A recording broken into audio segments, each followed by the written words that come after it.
And there I am, right?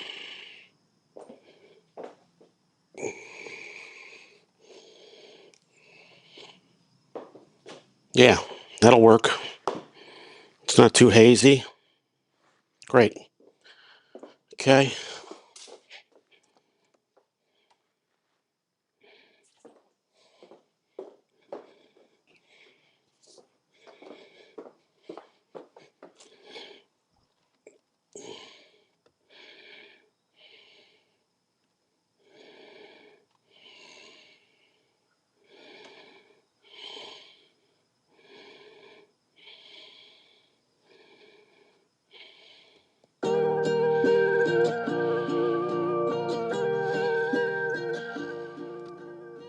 I ain't saying that I always sleep alone.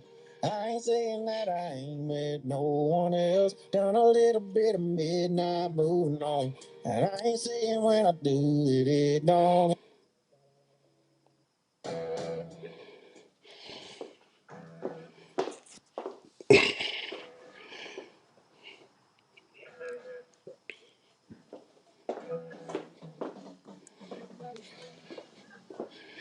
All right, well,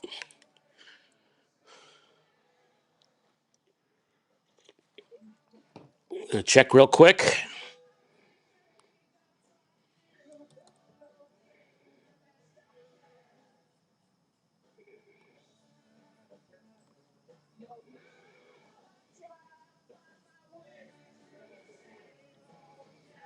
Love it.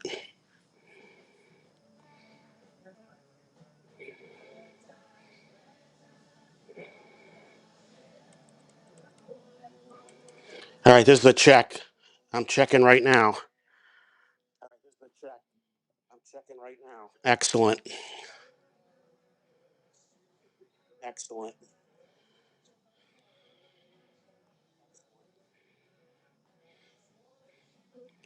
I'm going to comment now. I'm going to comment now.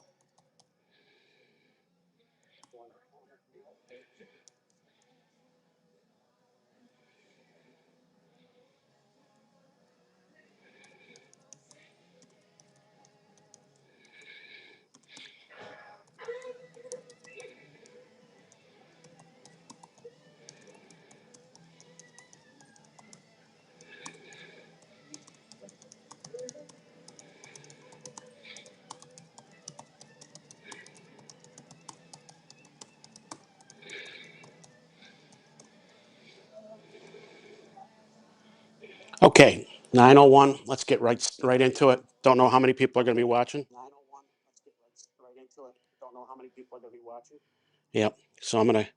I know the sound's working and everything, so I'm gonna turn this off. I know the sound's working and everything, so I'm gonna turn this off.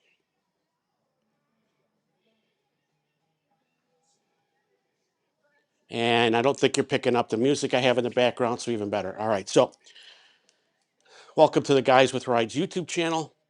I'm the co-founder of Guys with Rides, Rudy Samsel, and this is Grime Time with Rudy, where I do dumb things in my garage so you don't. Um, I normally do a Saturday morning Grime Time, but some family first, and it was a busy Saturday. So, but ironically enough, the activities I was doing Saturday in Allentown, I drove my 2005 Cadillac STS V6 there and back. And on the way back, the check engine light went on. So check with my scanner when I came home, confirmed that there's a misfire on cylinder one. All right, so I bought this car the end of May for $710 with 85,000 miles on it. Since that time, I've driven it down to Charlotte, up to Buffalo and back without issue. And that combined with my part-time job about an hour south of here, and I'm already at 93,000. So when I saw them, these cars recommend spark plug and coil pack change at 100,000 miles. So when I saw the misfire, I said, you know what? we're just going to bite the bullet, and as expensive as it is, we're going to do that. If time permits today, and I'm moving over here. All right. And my camera shuts off after 15 minutes, so let me just make sure.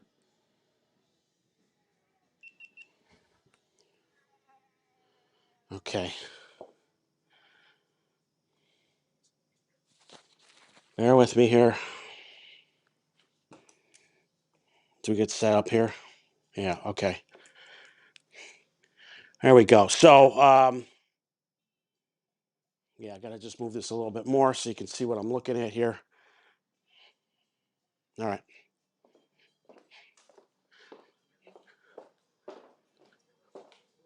So I'll lean down a little bit, but here's all the parts.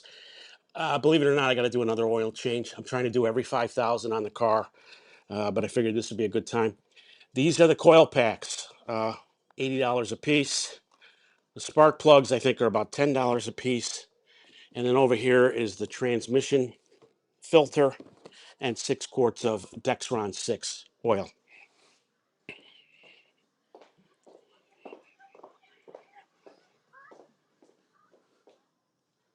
All right.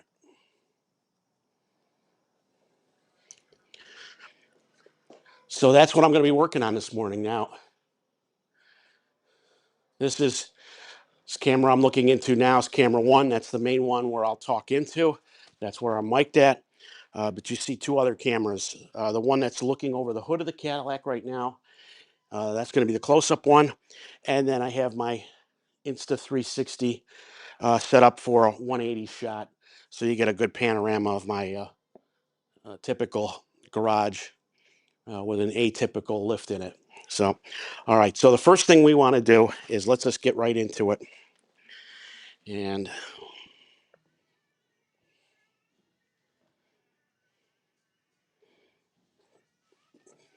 forgive me while I just want to make sure I've got a good shot and I can watch what the camera's doing.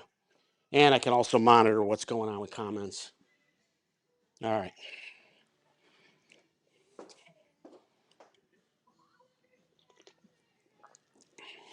A happy Rosh Hashanah to those who celebrate, as well as a happy fall. So you're going to see that the Insta camera is actually going to fade out and try to follow me. It's a very cool camera. So the first order of business is I have to remove a bunch of covers. And of course, the first one is the engine cover. I just took off the oil cap, and this is the power steering pump one. You have to take those off before you do anything else. And most covers. There we go.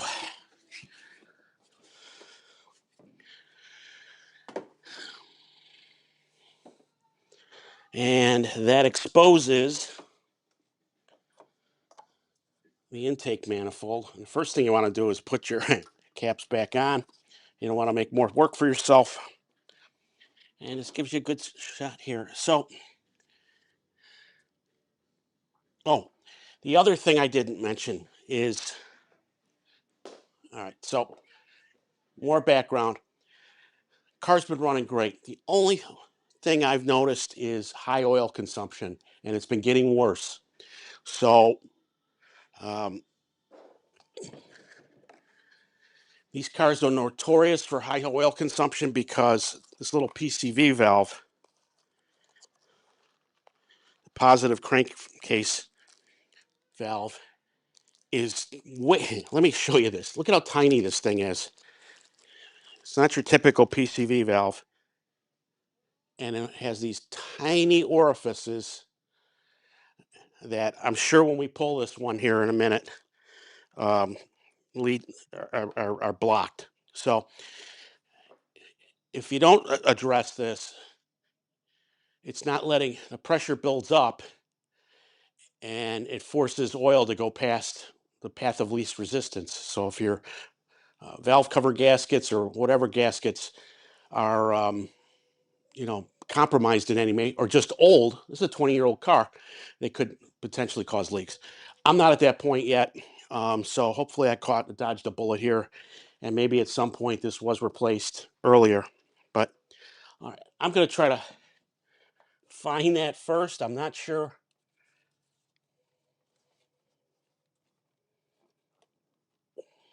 I may even have to research that. I'm not sure.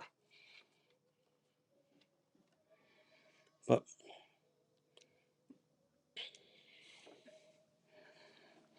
the other thing about this car is nicely. So there's the 3 coil packs there underneath a slew of hole. Let's see if you can see that. But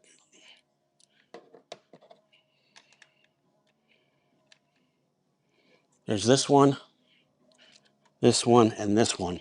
So again, this is a rear-wheel drive car, and it has a longitudinal V6 in it. So really kind of old school in that respect. And it was another attractive feature of the car. So I'm taking off the passenger side engine cover.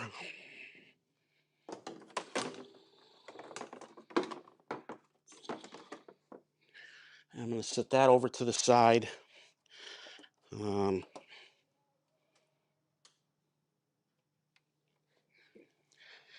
Now, when I watched how to do this on other channels, one guy actually said you have to loosen the intake manifold to do that.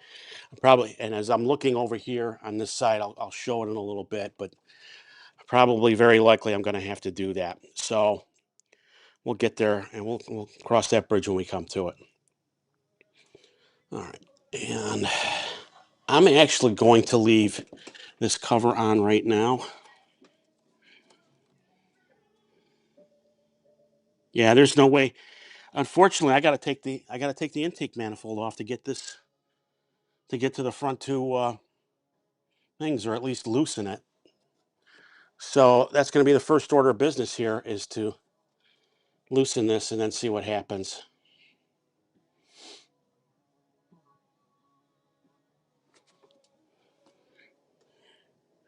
The good news is, I believe this only it feeds this tube here that goes into the intake manifold.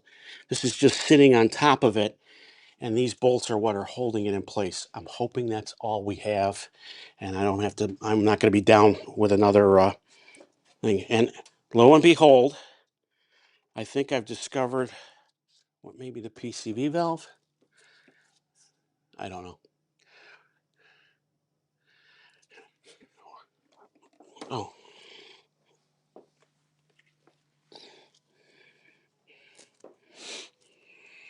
Okay. Since I'm working on the coil packs, the first order of business is to remove the negative ground cable, which is over on the side here. And it's a bit humid here in central Jersey. I'm leaving the doors open, but I think you can't hear them because I'm using my isolated mic. So, all right, let's.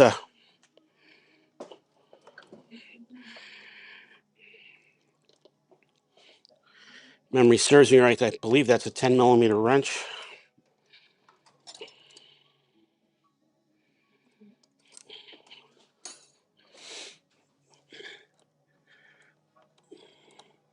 Believe it or not, it is not.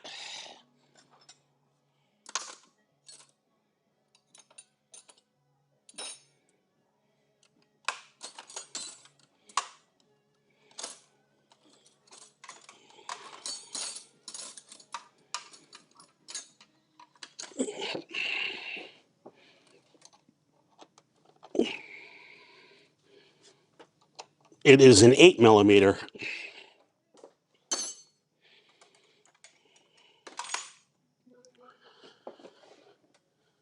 Yep.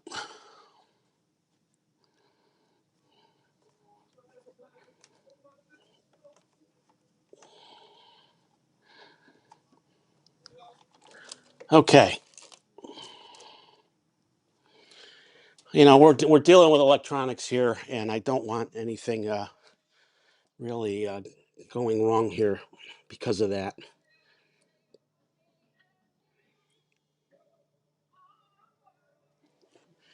And I have found the PC V valve, so we'll take care of that later. But for now, let's get focused on getting these coil packs out.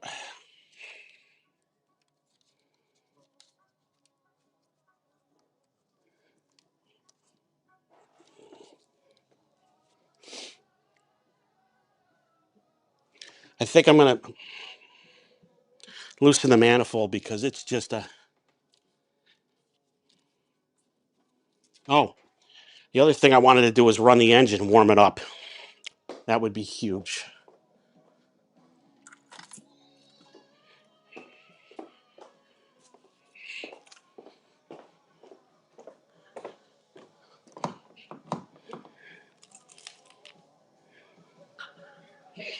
Well,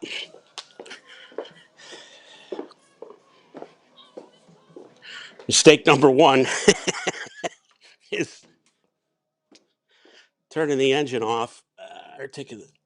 Yeah.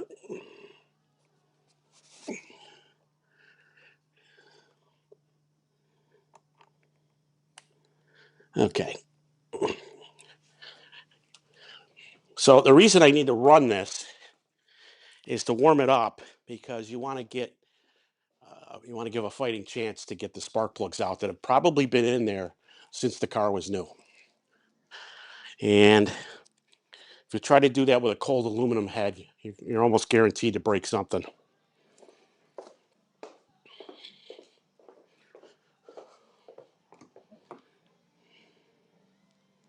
Oh, she's... Okay. We are off to the races here. She's kind of fighting me.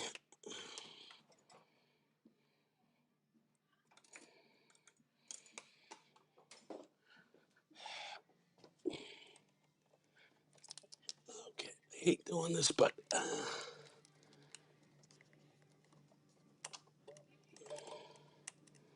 There, now we got a good connection.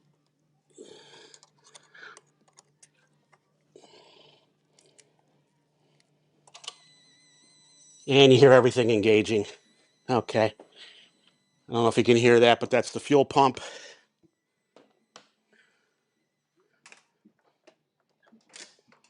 So everything's resetting. This will be a good time for me to show you the code. So we'll do that while it's running.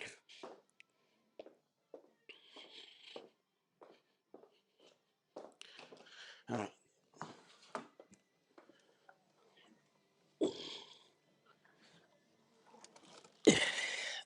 Oh, come on.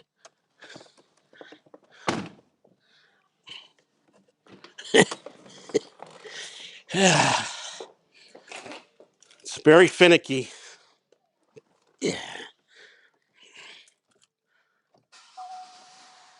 Okay.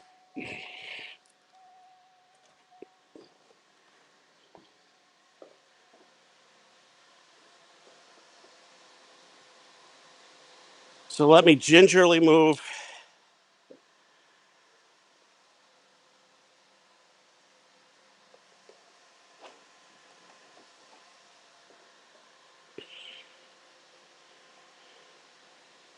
Okay.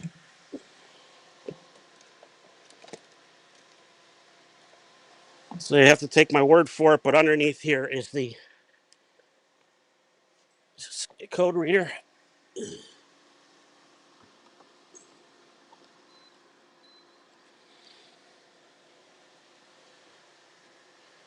And at me. So it's saying there's no DTCs because I eliminated the battery, which tells me that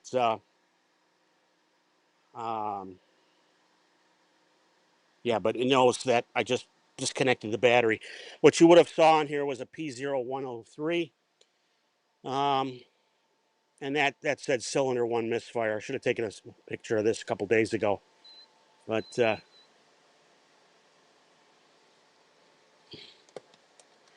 Anyhow,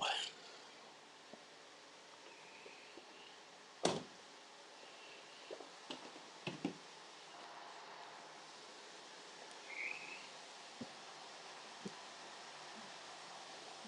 right.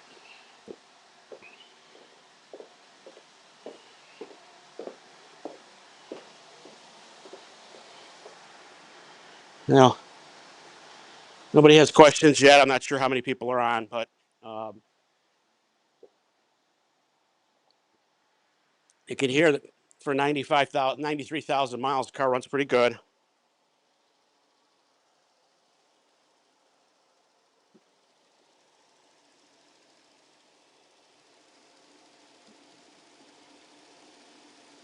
And I'm fairly certain the PC valve is back here, and I'll be showing a close-up of that in a little bit.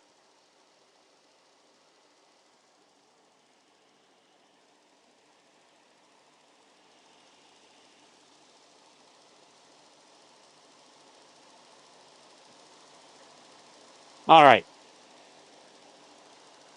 We're just going to let that get up to temperature. If you got coffee, have a cup of coffee.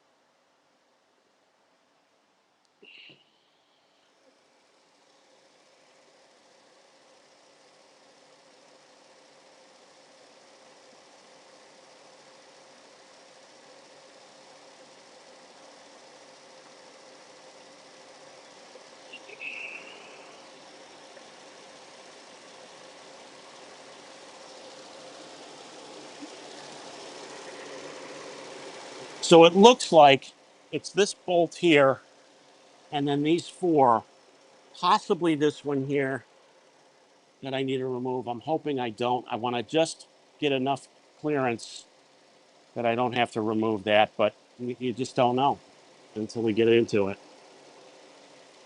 Um,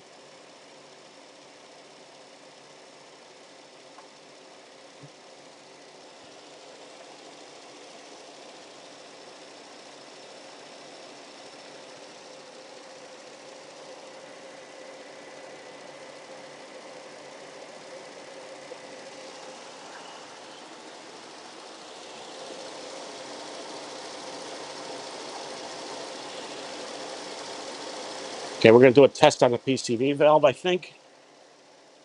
Yeah, I don't think the PCV valve's working.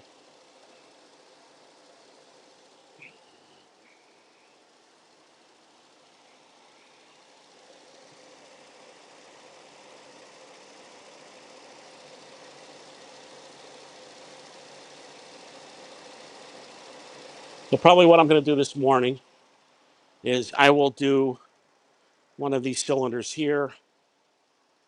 Maybe a little difficult to see right now.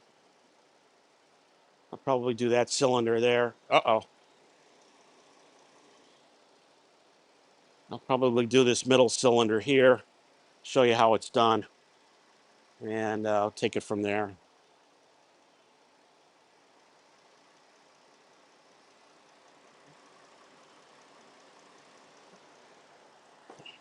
I should have done this beforehand, but when you got 75 things on your mind, it's tough to remember everything.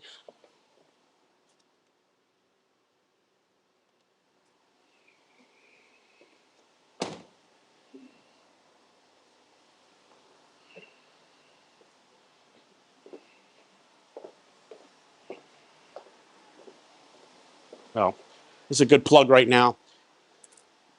If you find this content helpful or entertaining, I encourage you at a minimum to press the like button.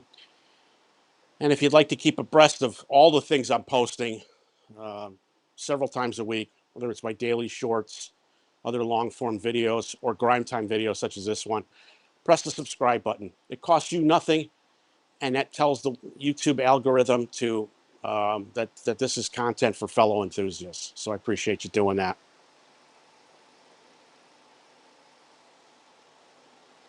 All right. I got a feeling nobody's on, but that's okay. It's Tuesday. What are we going to do? All right. Uh, and if you're watching this as an encore presentation, thank you. All right. That should be good enough.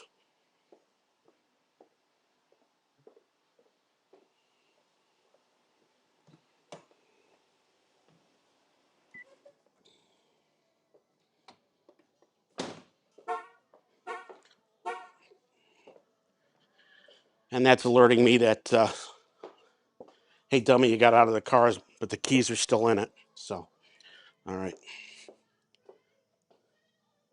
Okay, so we're going to do step one again, and that is remove the battery, the negative battery cable.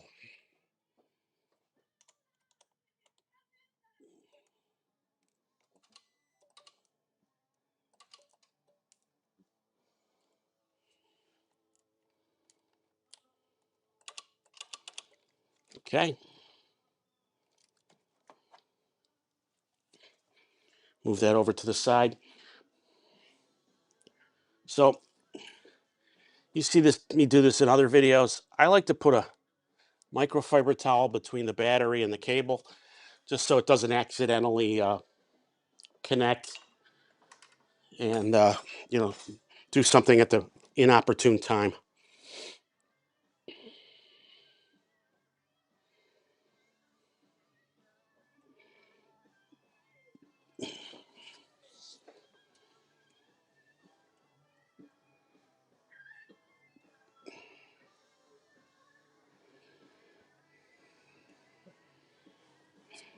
Yeah, this is going to be very interesting to see how this all comes together. I may have to remove this, so forgive me while I do a little investigation here. Okay, battery cable's done. Put my gloves back on.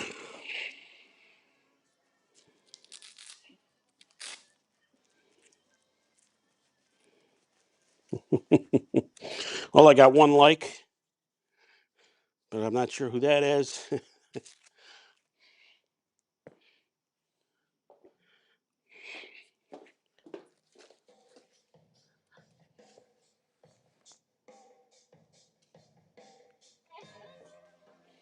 Okay. I say we move the intake manifold first and then worry about the things because, you know, it's just how I roll. And look at that, 13 on the first one. So these are 13 millimeter bolts.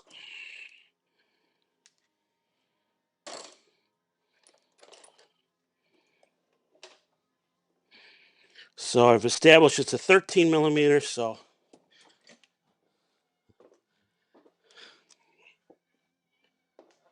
and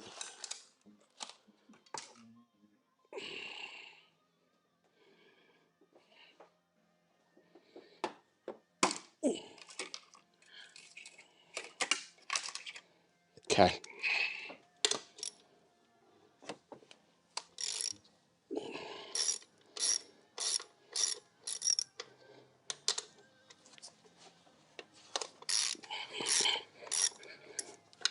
Just gonna loosen everything up, make sure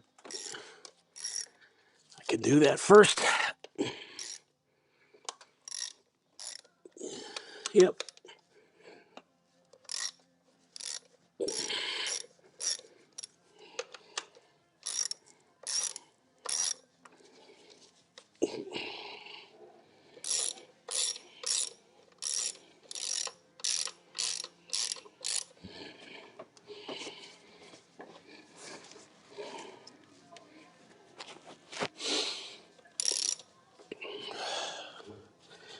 Oh boy, I'm not feeling anything moving.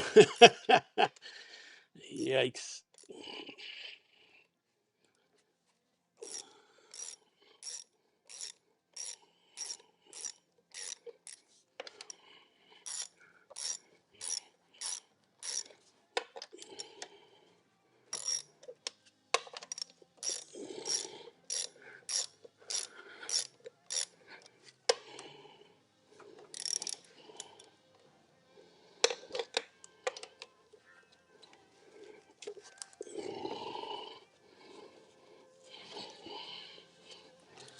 Well, I hate using gloves, but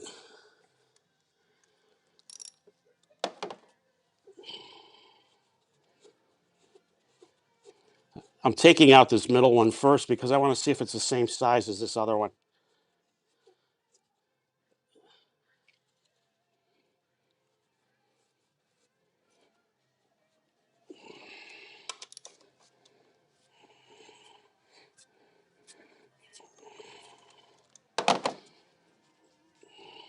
Okay. Because I will label it accordingly. That's a pretty long bolt, if you ask me.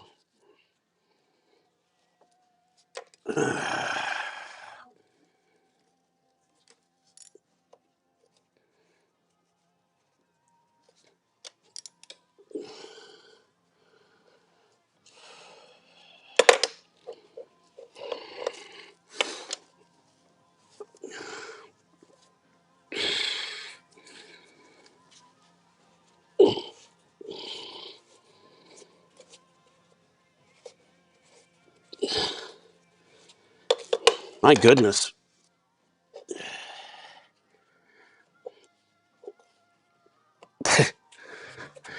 You believe this?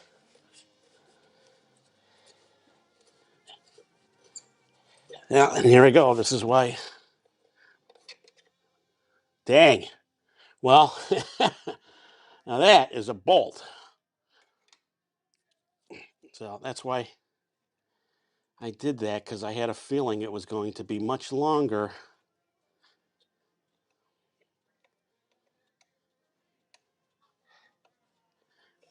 Okay.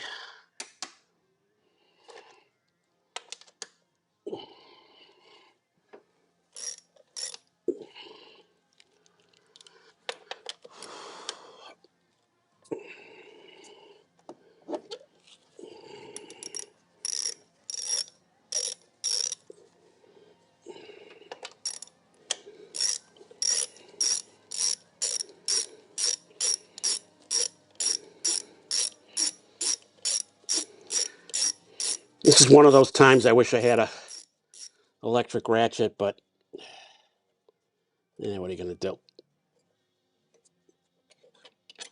Okay. And scarily, it doesn't want to move at all.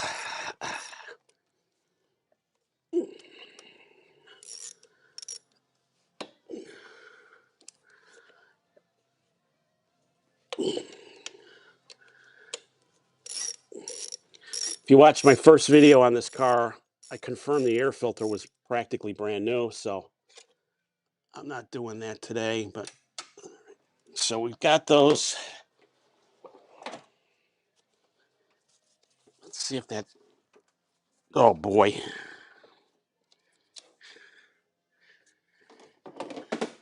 And you had one job and you couldn't do it. That was my wrench dropping.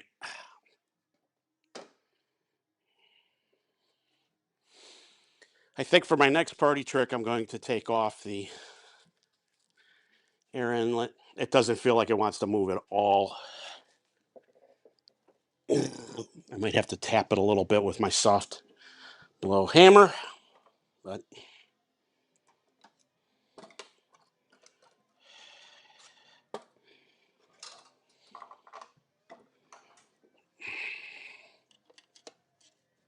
and that's what you see me doing in the GoPro right now.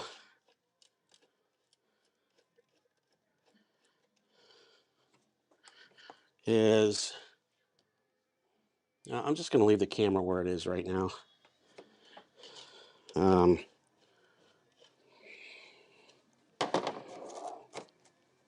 Okay, and there's the. So that is off.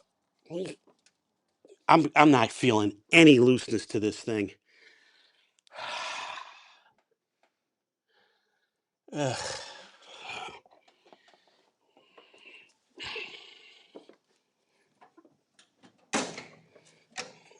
Let's try a couple taps with my persuader.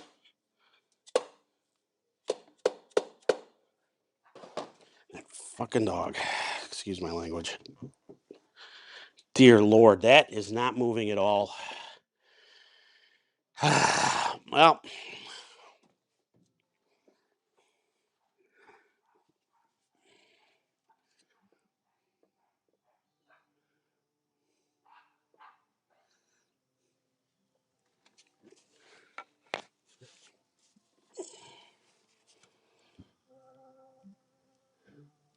so these two bolts here are holding these controls on. There's a couple up front that are holding those on, but but I should be able to move that enough that it's not an issue. Nobody's commenting to tell me I'm doing a... My hunch is this one's still far enough back that I gotta break that. And of course, it's just like the Cayenne. There's always one bolt that's gonna be a you know what. That one I think I can get away with.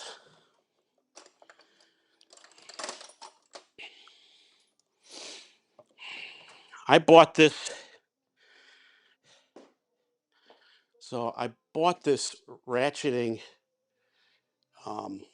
It's got a 1/4 inch drive and a 3/8 drive. I bought that at Harbor Freight about a month ago when I was working on the Cayenne valve cover, and it's already going to pay for itself on this one, I believe.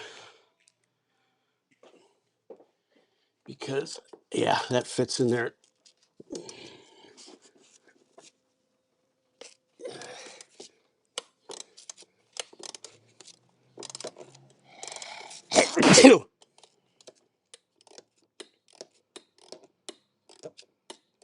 So luckily I got enough room in there.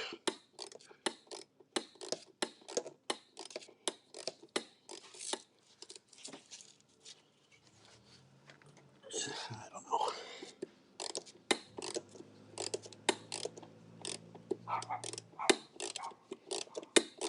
I can't stand that dog between the two of us. Fuck, damn dog never stops barking. You probably can't hear it, luckily, because my microphone.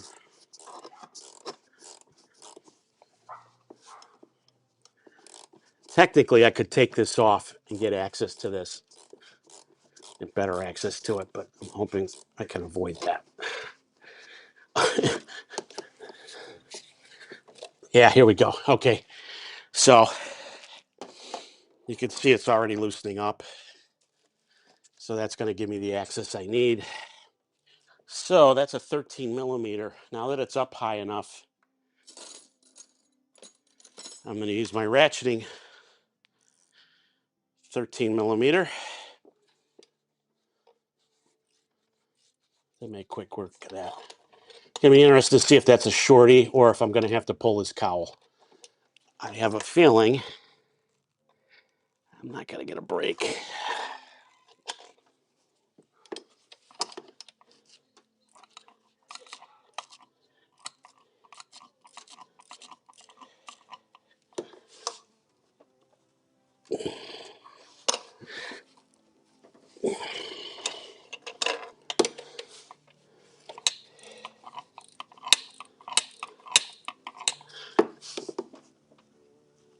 All right, it's finally loosening up.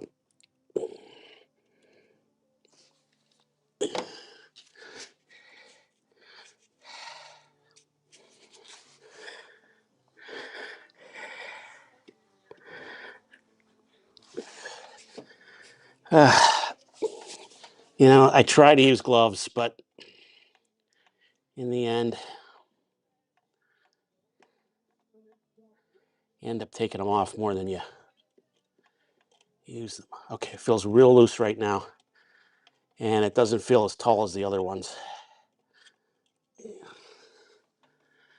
It's going to make a liar out of me, I bet. All right.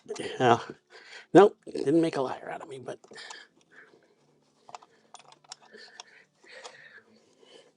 Okay. Let's see if that gives us... Oh, I thought it was coming out. Yeah, it's moving. Okay.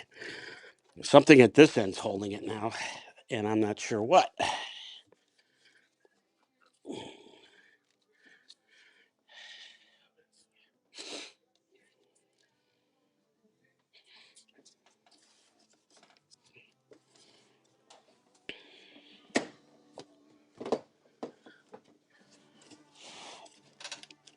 Yeah, something's still holding it down pretty hard, actually.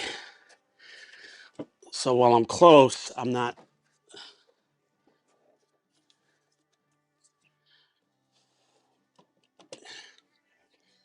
I'm wondering whether it's this one holding it here and here.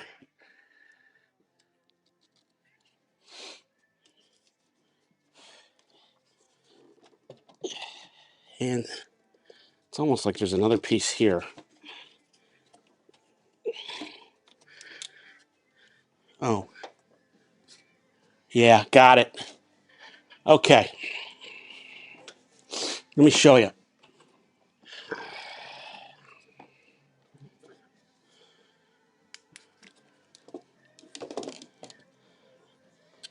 That is a bracket.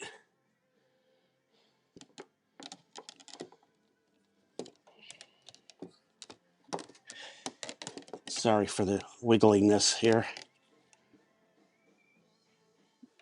Down in that orifice there.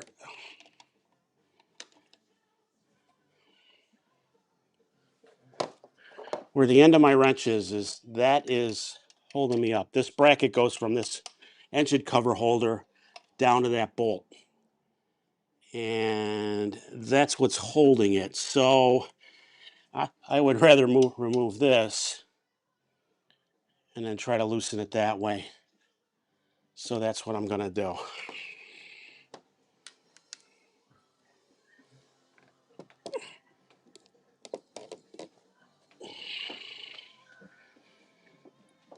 Hopefully that gives us enough room that we can finally move this.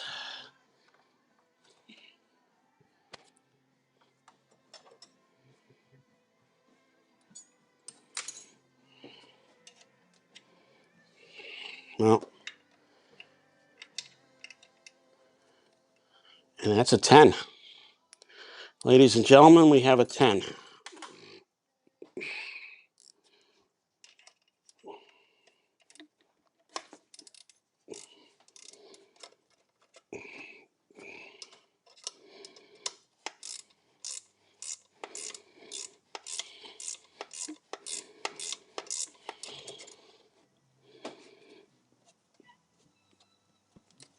Yeah, that's the ticket.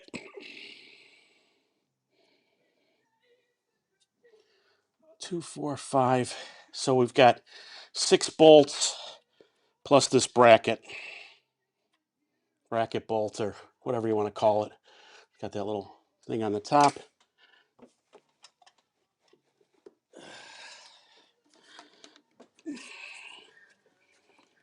Well, unfortunately, I'm going to have to go in there and take the bracket off at that end. I just don't have enough room. But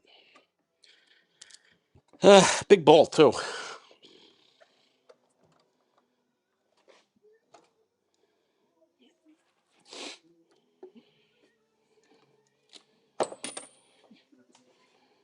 I'm going to assume that's a 19 millimeter. There go my light.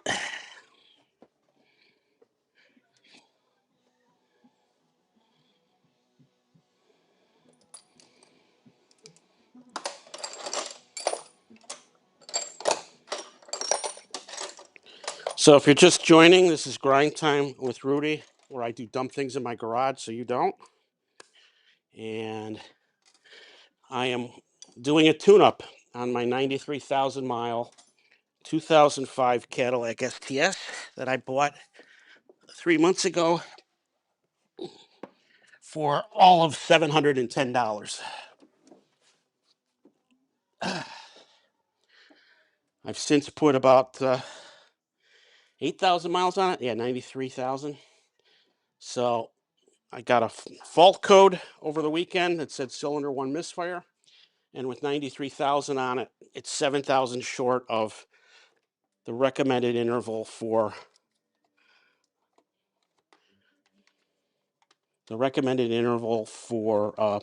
spark plug and coil pack replacement. So I just went ahead and said it's time, and here we are.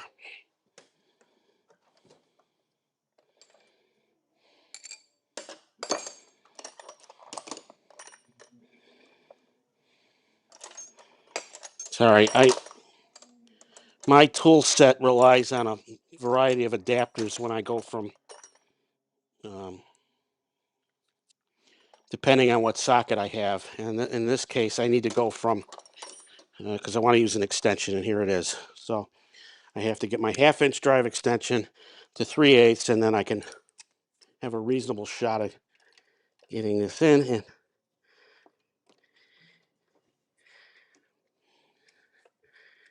And I think it's a 19. I'm about to find out. Feels like a 19. Ah. And it feels like it's going to need a breaker bar is what it's going to need.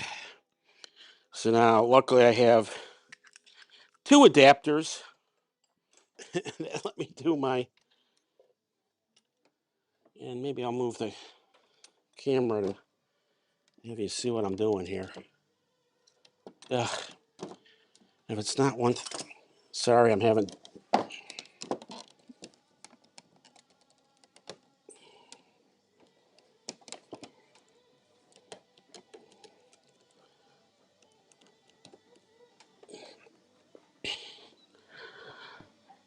Don't fail me now. Don't fail me now.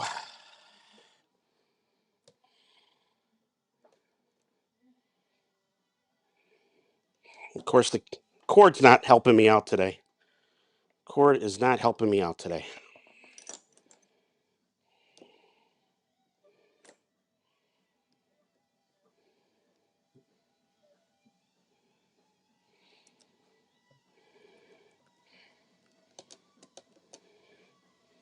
Oh, boy. Best laid plans of mice and men. All right, I got to change a battery anyway on this. Let me do that.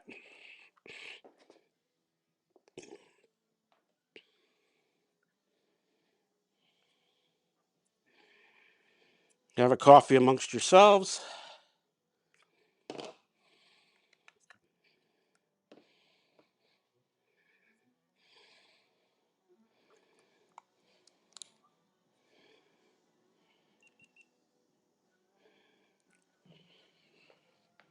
And my foot almost took the 360 camera with it. Okay, let's try this again here. And we're at 100%. And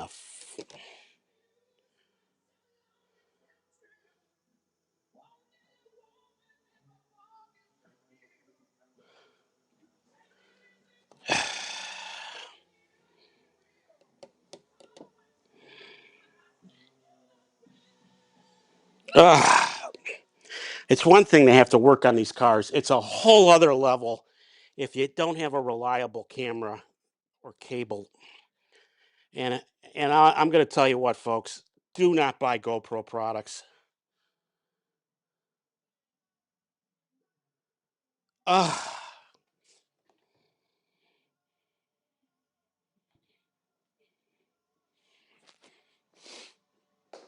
am I putting that in the right one?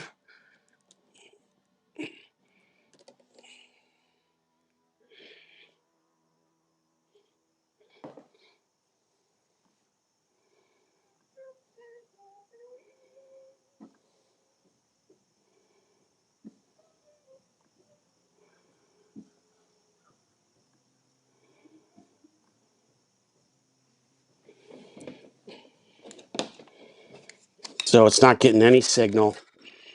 See, this is what'll drive you to drink.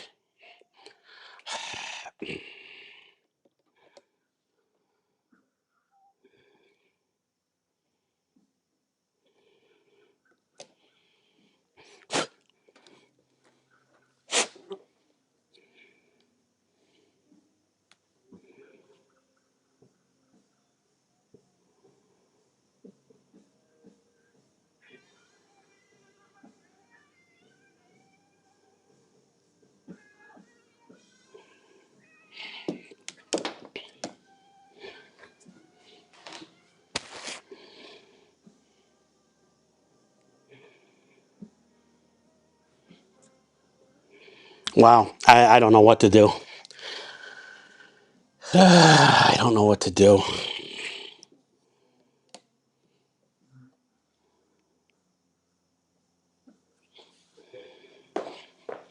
Well, take a break here, folks. Let me see if I have a backup cable that will do what I need, and I don't.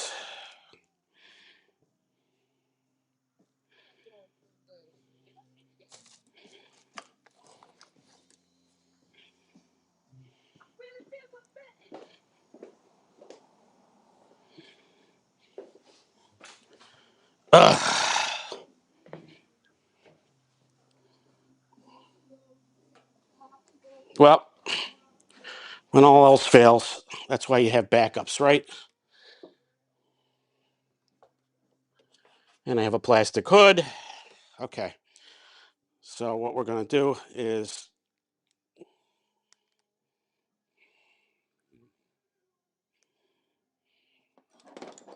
we're going to make a quick change on the cameras here.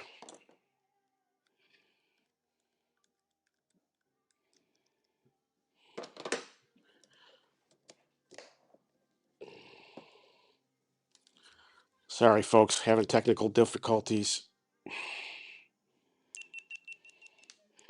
But unfortunately, I just think this camera's seen better days. As you can imagine, putting this on the...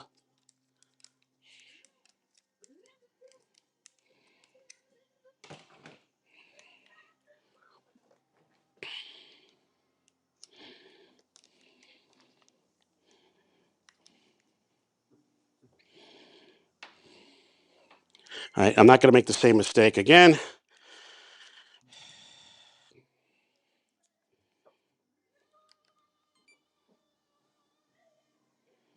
Give it a second here. It's going to recognize it, and there we are. Okay.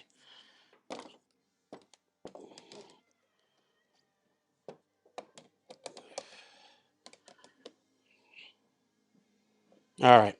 So down in there,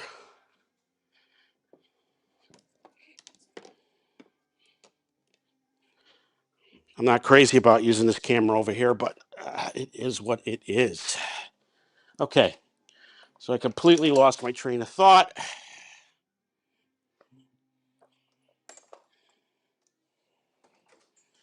So we're an hour in and we haven't even done one yet.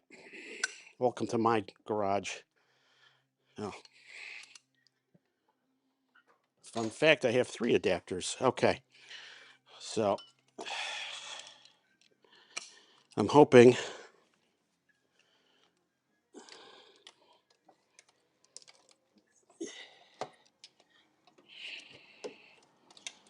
and as would be the case with most swivels, it's a pain in the ass to get it in the right spot at exactly the right moment. And of course, my light doesn't want to work.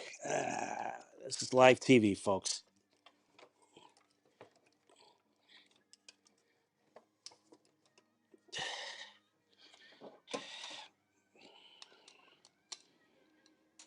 That is not the side I wanted.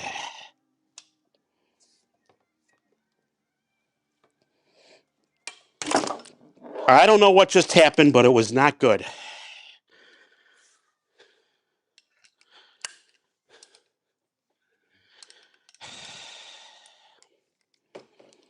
Now, first thing I'm going to do is take this swivel off. I really don't need it. I don't think.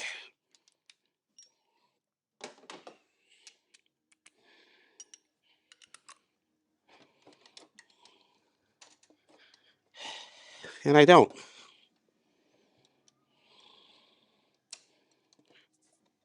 Okay. No, I think it's an 18. That's the problem. See, this is the stuff on live TV you don't see when I do a nice edited video. But I digress. So that's a 19. And I don't know if this might turn out to be if this turns out to be an English one, I'm going to just go nuts. I had an 84 Eldorado Baritz about 4 years ago. And if you guys ever watched that, wow. Well, we're off to a great start here. There we go. Okay, we got a break.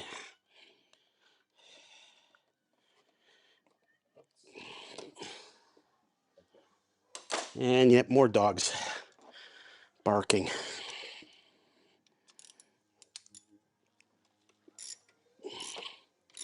Okay.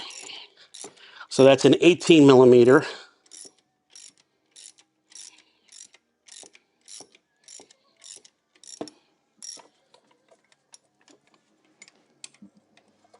All right, that loosened up enough that I got enough clearance. Let's see if this comes off now. Oh, look at that. So we now have what should be good enough clearance without going too nuts on it. All right. So with that, I'm going to move into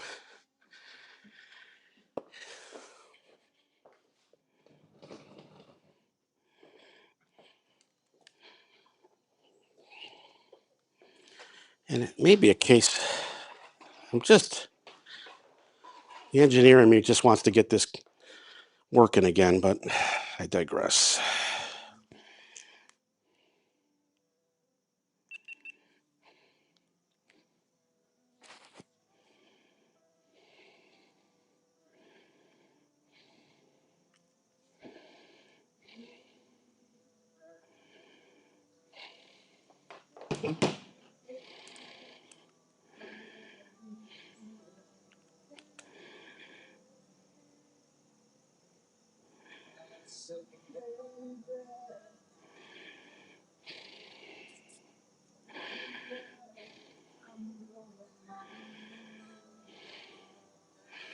No, not going to work for me today.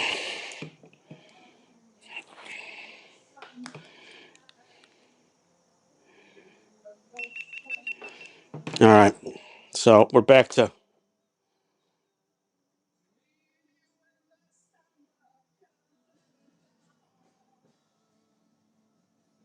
So I'm going to make some arrangements here.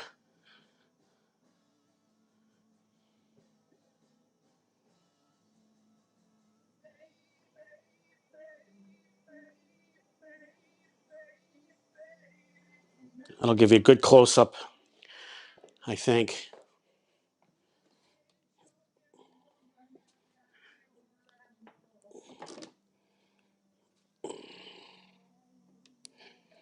Oh, yeah, see how that goes like that? That'll give me just enough room to get that out of here. Okay. Good stuff, good stuff. Okay. So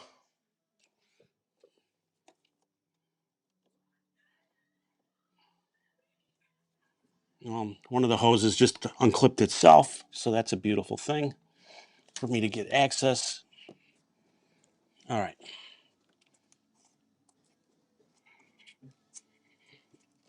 And now we get to play. Okay, how do we open this one? I have a feeling this slides this way. I have a feeling if I were a betting man, you have to be very careful with these connectors, and that's exactly what it is. If you watch, well, I haven't done it yet. Here's my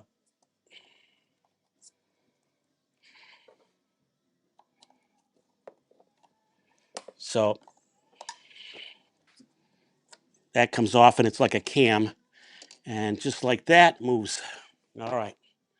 So that has 10 millimeter written all over it.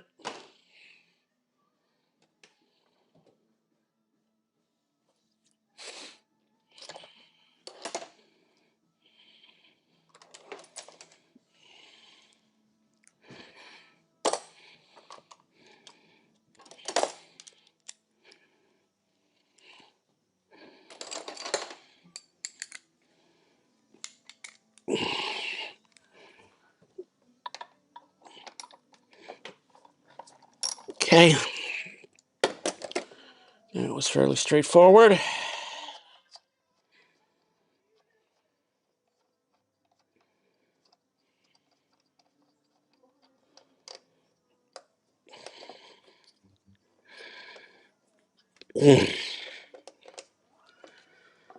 Not sure why that bolt's not coming out.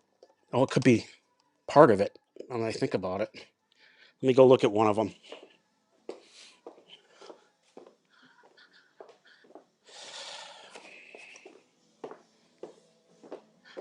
There's a couple, as is typically the case, there's a couple versions of these. When I looked at Napa, these are OEM replacements, and sure enough, it has the bolt. The bolt is in there, so now it's just a matter of pulling that damn thing out. And quick inspection, yeah, I would say that that's definitely a OEM replacement. So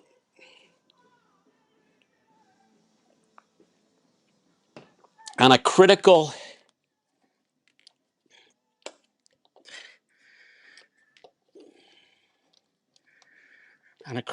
electronic component such as this, yeah, nice and warm. That's the old one. Candidly, it doesn't look that old, but you just don't know. It's 20 years old. For all I know, it could be 20 years old. Well, I'm looking for a date code on this.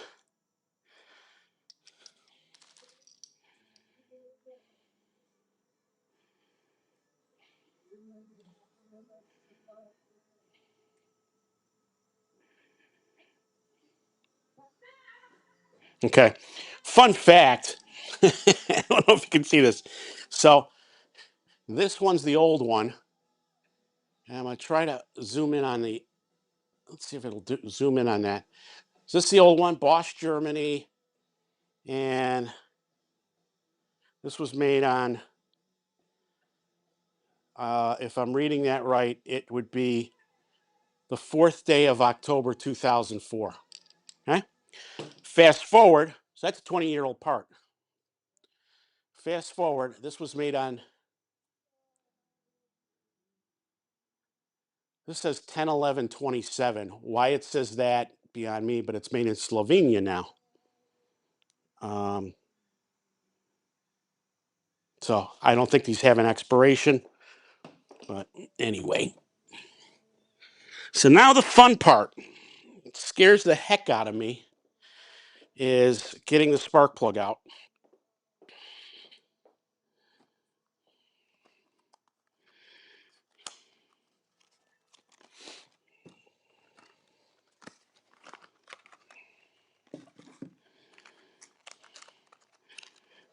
So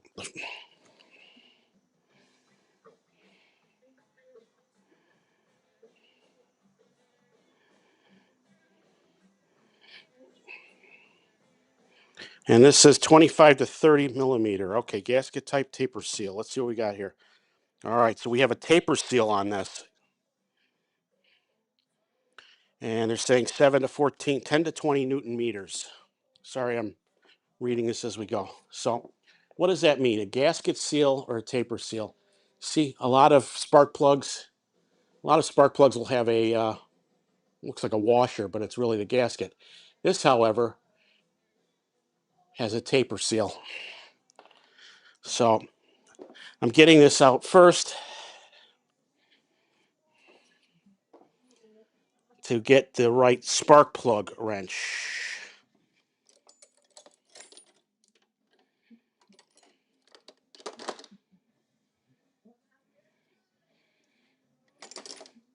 And I'm having trouble finding my spark plug wrench. Okay.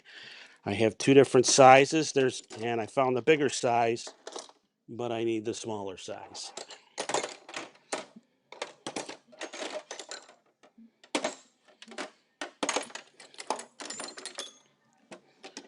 Oh, talk amongst yourselves. Talk amongst yourselves.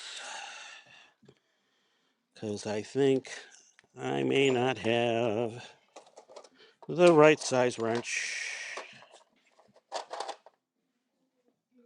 Well, hello, Mom. My mother does not want to be on camera, or does she? Okay. My mom dropped off some pumpkin bread, so thank you. And there are your brake parts for Thursday's. So anyone interested, we're going to be doing a brake job on a 2019 EcoSport. So, all right, everything else good? Okay, nobody's watching. What's that? Oh, you were listening? Where? On the phone? Oh, okay. I haven't sworn yet, right? All right, love you. Thank you.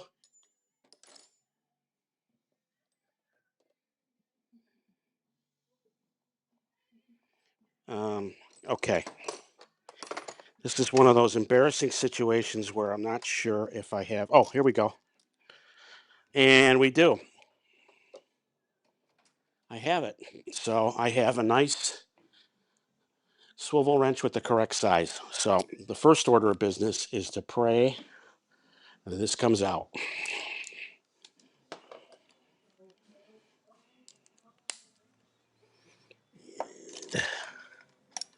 Okay. Oh boy. That's what scares me. Not gonna lie. Very scared.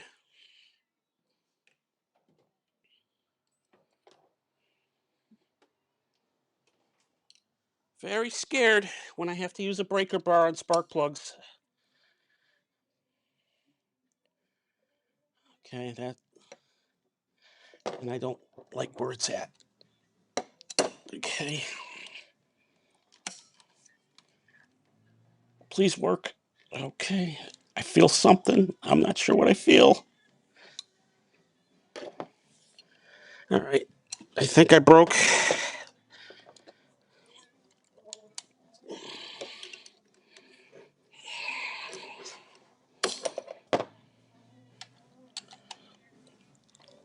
Okay.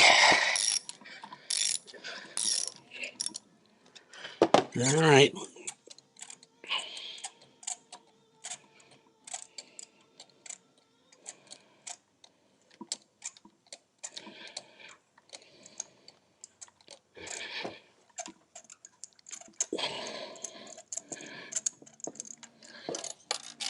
And out comes the first plug.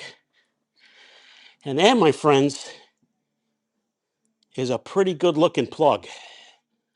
Nicely worn. Compared to,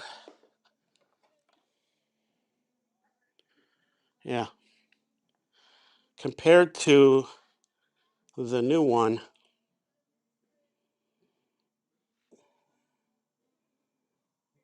electrode looks nicely worn. So, all right, that's one down. There is a little oil down in the chamber, but okay. I'm going to do something now.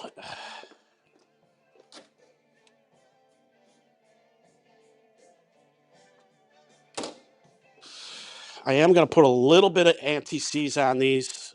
I can't remember if you're supposed to do that on aluminum or not, but um,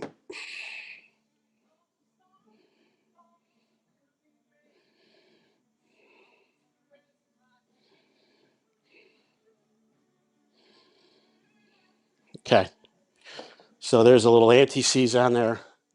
Nobody's commenting, so I don't know if, you know, I believe can't hurt. That's how I look at it. Okay. And this is a nice socket because it holds.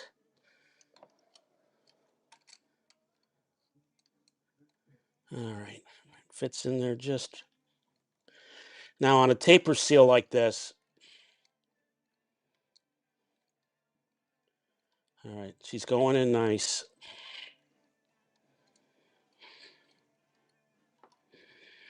I'm going to follow the manufacturer's instructions.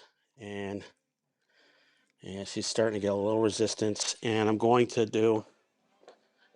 Let me look at the manufacturer's. Okay. So NGK on the back of their thing, the box says gasket type for aluminum. So this is iron heads, aluminum hands, hand tighten. So for a taper seal, 10 to 20 Newton meters, 10 to 20 Newton meters, which is 7 to 14 foot pounds. Okay, 10 to 20 Newton meters.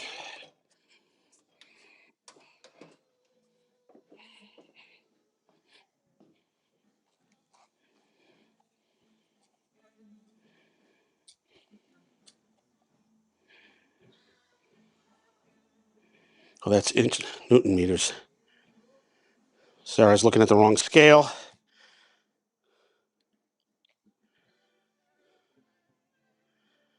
So I'm going to go, since it's 10 to 20, I'm going to go halfway.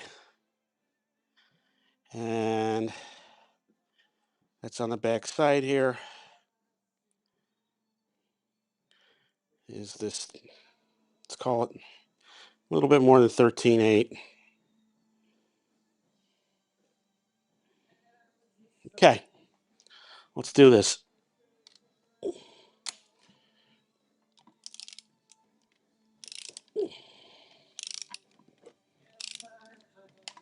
Okay, and that's clicking. So anything more than that you don't need. And hopefully the wrench comes out, and it does.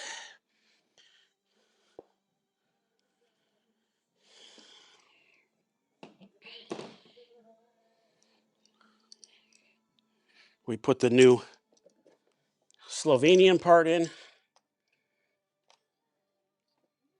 Press that down on the boot. Get the thread in on the 10 millimeter.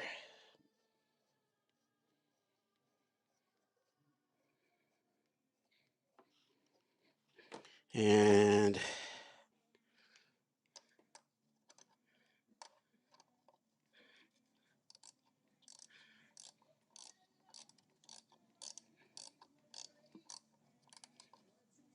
there we go. And I believe that pops in like that. And look at that. As I squeeze it,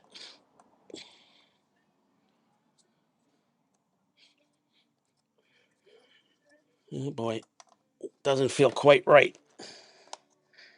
If it doesn't feel quite right, it probably is not. There we go. Locked right in. See that? Okay. So that's locked, and we know that's torqued. Beautiful thing. And we just keep moving on from here. But we need a cup of coffee first.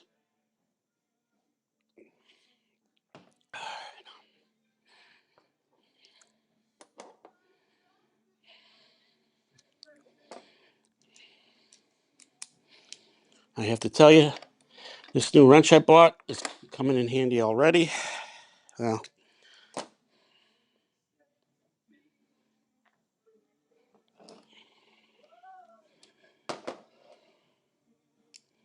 okay, so I just want to arrange these.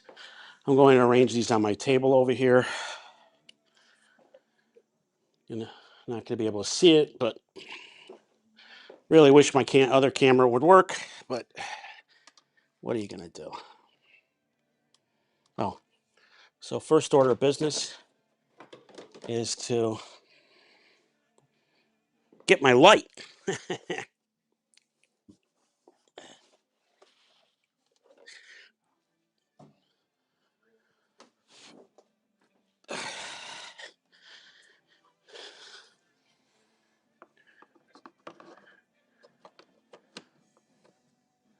Wow.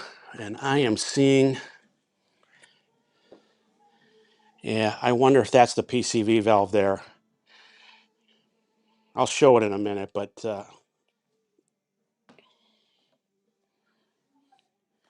okay.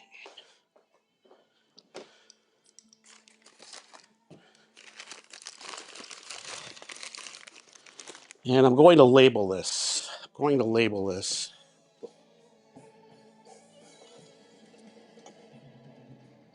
Or I'm not.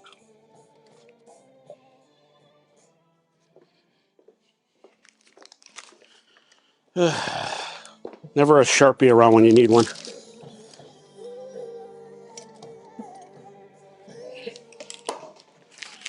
Okay. In the box, we're going to put, all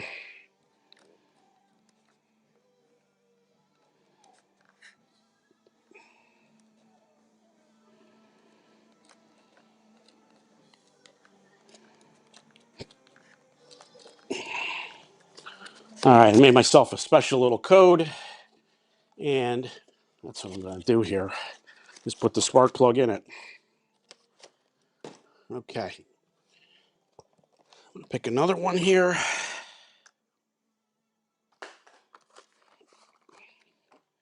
Okay.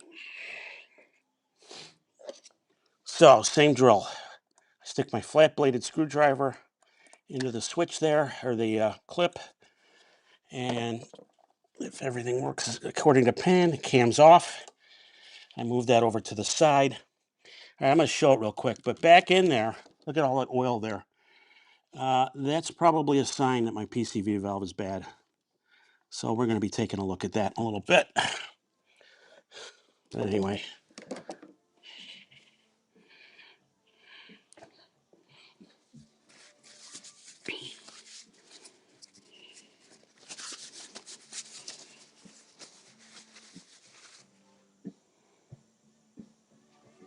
All right, no one viewing. Well, to each their own. It's already 10:30, huh? How am I doing here? All right, already 10:30.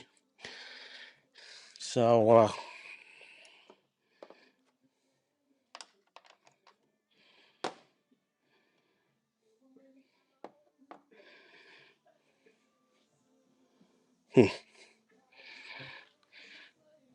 no, there it is.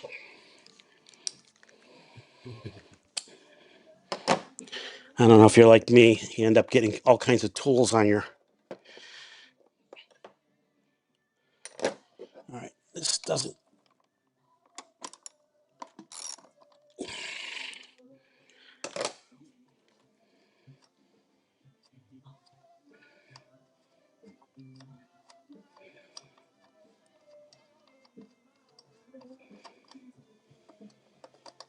All right, that feels like it's loose. Okay, and it's not quite there. All right, and another one. Okay, so this is the middle on the driver's side. I don't know yet what, you know what? Quick thing to Google. And we're going to see Google cylinder diagram 2005 Cadillac STS 3.6 liter. Let's see what we get. Okay, so this is known as 2, 4, and 6 on the driver's side, and obviously 1, 2, and 3. So you and I just completed cylinder 2, and we're moving on to cylinder 4.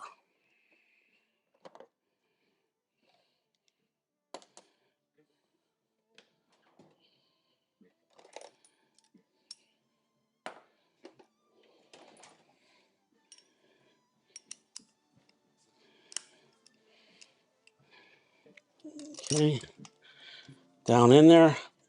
I know I just established that it's in there. I put my breaker bar on. Hope for the best. Okay. I got a feeling these are the original plugs. And so that being the case, they were torqued properly. Oh boy. So far we're off to an okay start.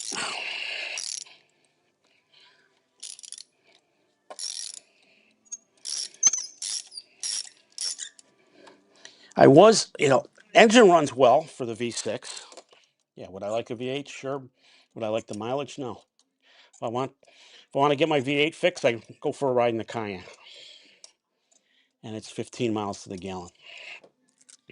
This one, if I keep my foot out of it, I can get 25 on the highway.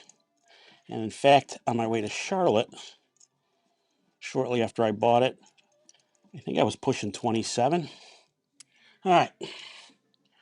Another nice spark plug, well worn.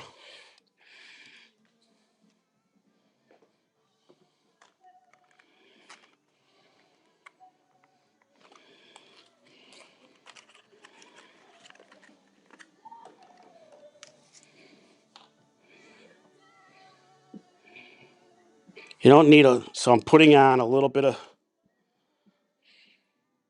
of the anti-seize, but you don't need a lot. I probably gooped this a little too much, but that's okay. My hope is that it's going to be another 100,000 before I have to worry about these. Okay. So here you see me. I put the spark plug in.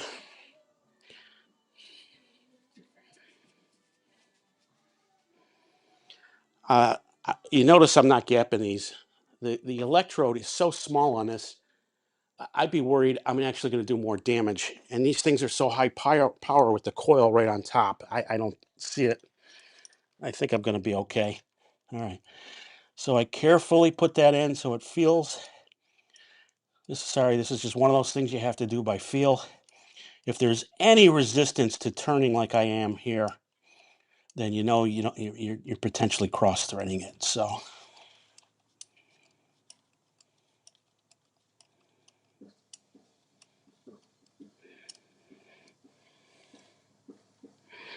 okay, so I'm starting to get to the point where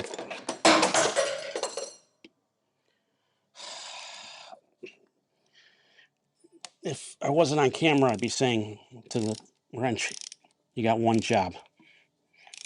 So here we are. Okay, so all right, I know that's in there. All right, let me carefully bring that out, and we're torqued. Okay. Unfortunately, this car, the new age styling or whatever they called it, slopes right off, and with the plastic components, there's just no place to set a wrench the right way. So, okay.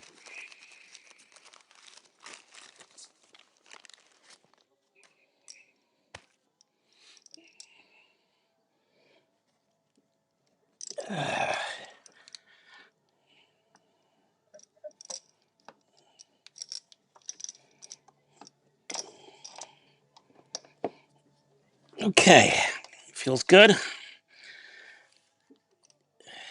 There it goes. I'm able to hand tighten it in.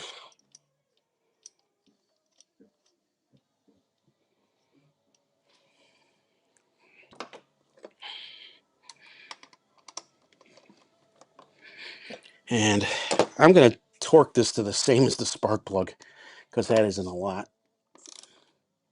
There we go. Great. And got to remember to plug it in. There we go. 2 down, 4 to go.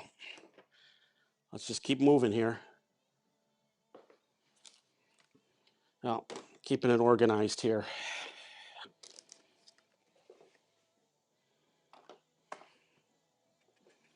Keeping it organized, and yet I didn't. So let's see here. Of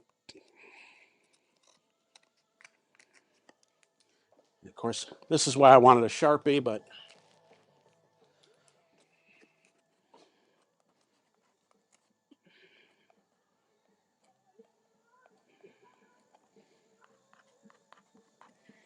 okay.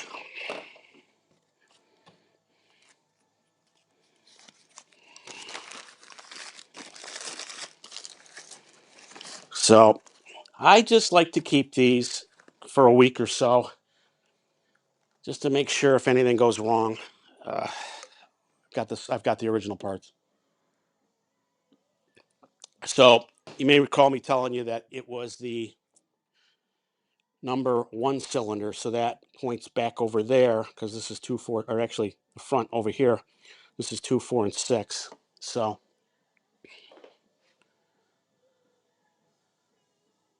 yeah, 1, 3, 5, 2, 4, 6. Okay, so I am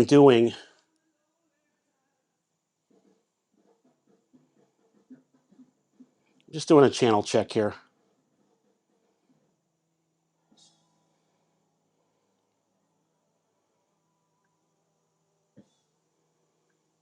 And can I hear myself? Yeah. Hear myself? Yep. So it's just me so far.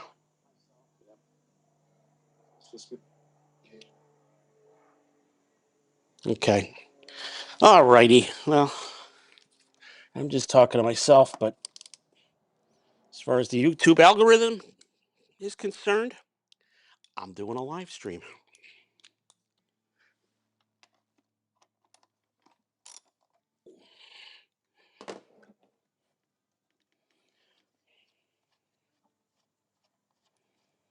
Okay.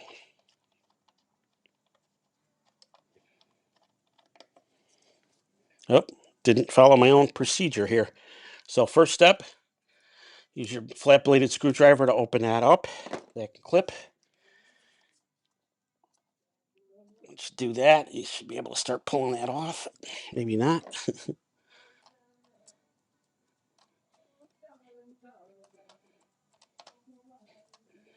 There we go.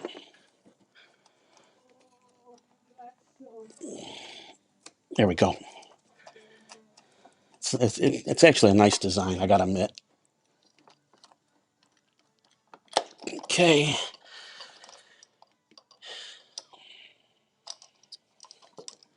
And there we go. The third one's out. Let's hope we have good luck with the spark plug.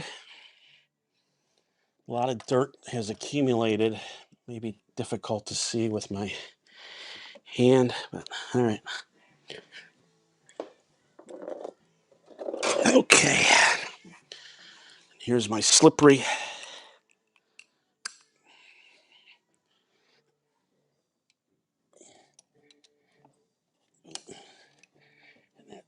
That's why you confirm it's down in there.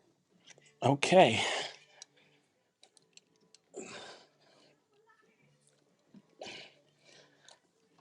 Okay. And again, it's just there's no place to put tools on this engine other than I guess up here.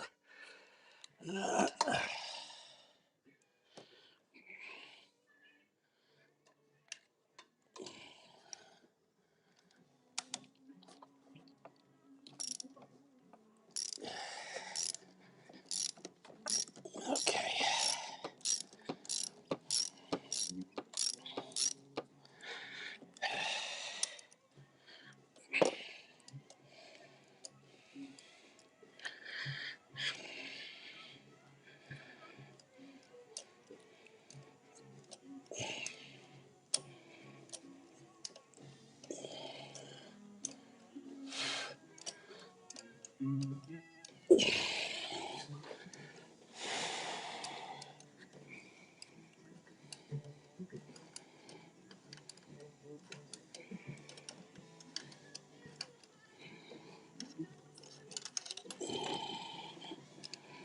All right, and another nicely worn plug.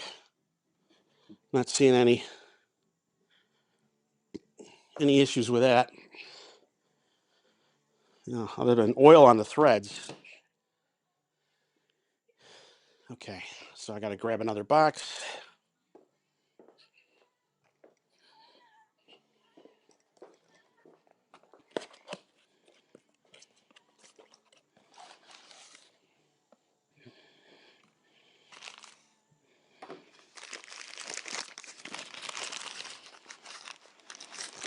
Okay. Yeah, I mean, as long as they run well, I, I hate spending $10 more than the other replacement part, but I guess it's peace of mind knowing it's an exact fit.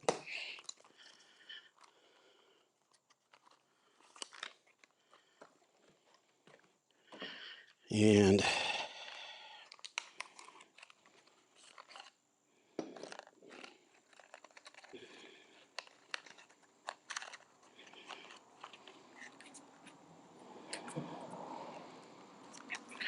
okay, put the cover on that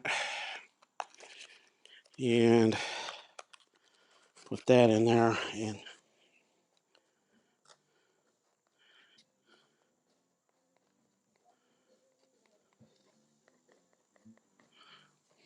okay, all right.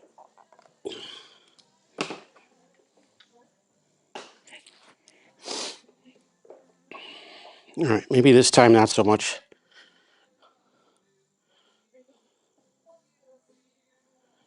Okay, a little. And one of the brush hairs came off, so I'm going to make sure that doesn't stay on there.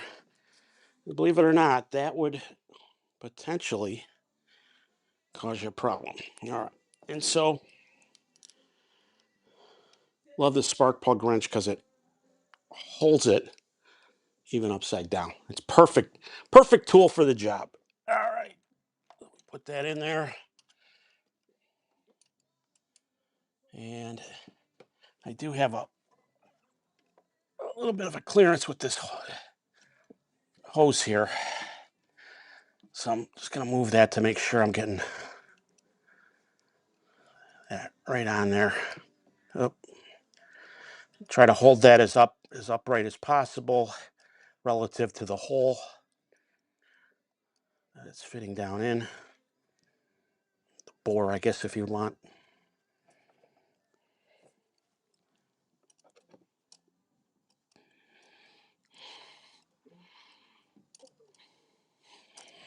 Okay. And I'm not sure.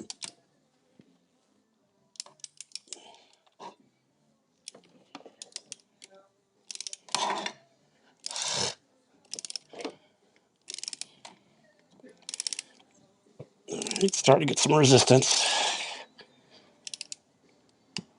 Okay. Just to make sure. And she comes out.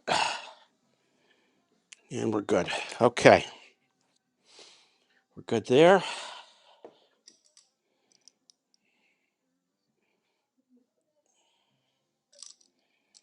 And the new Slovenian built. And it goes in. And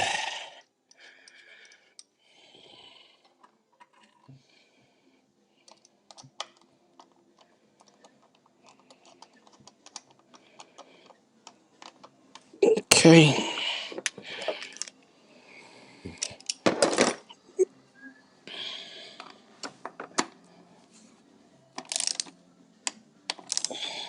Great. And with that, I put the cam. There we go. And we're locked in. And with that, three cylinders are done. So I think it's time for a break.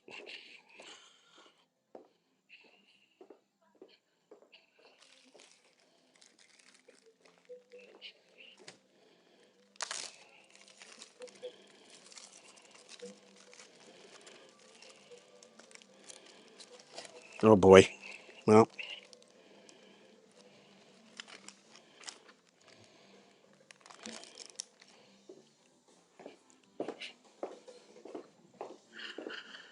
okay. Salute. Pumpkin bread if you have it. Mm.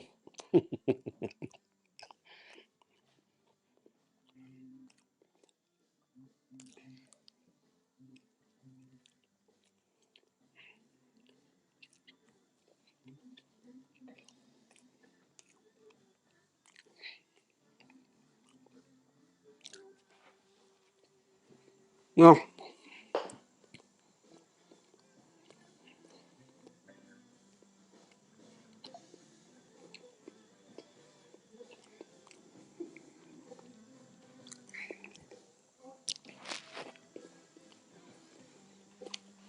now we get to move the camera over to the other side.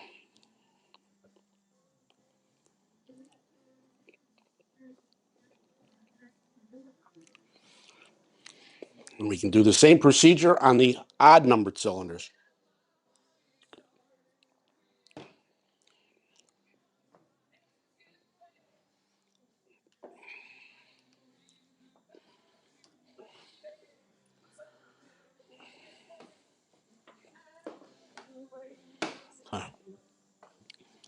I have to gingerly do this because all these cameras require cables.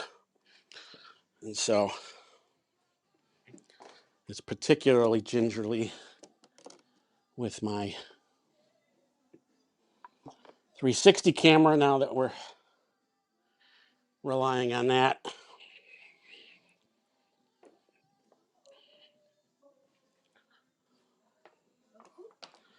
Okay, so the cable should be safely out of the way for the balance of this job. Now,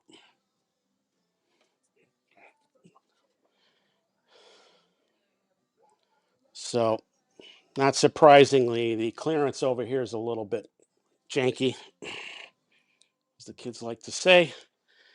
So what do we got going on? Well, I'm going to have to move this to get access to that number one cylinder.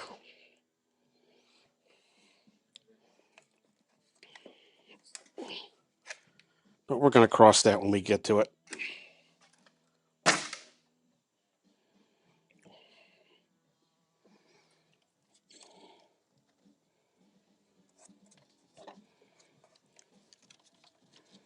Yep. Ugh. I can't tell if that's just on there or...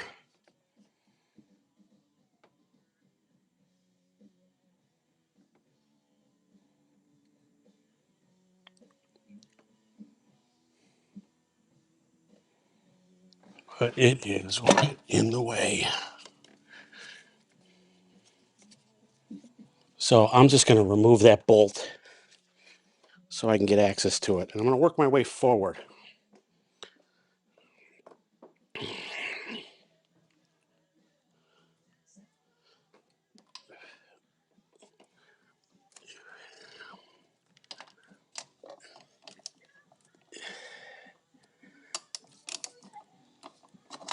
Probably shouldn't be using my torque wrench for that, but...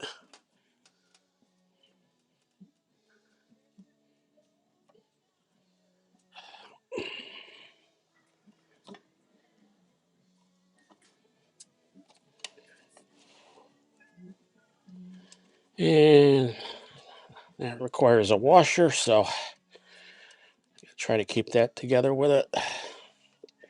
What is with Cadillac and these GM and these oversized bolts? It's not like them.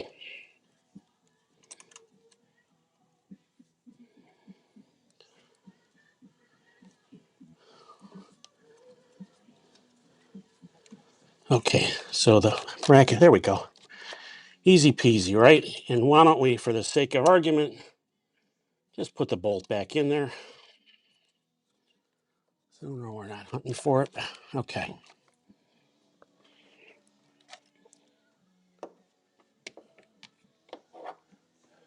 Okay. So that's going to move over there like that. And I believe I got to take it from this side, right? There we go.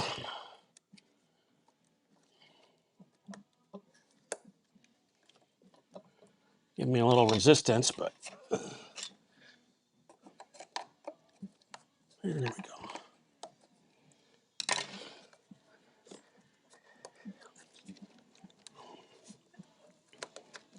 There we go.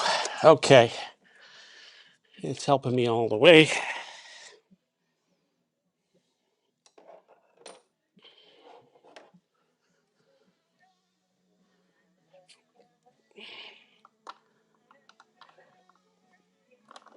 Okay.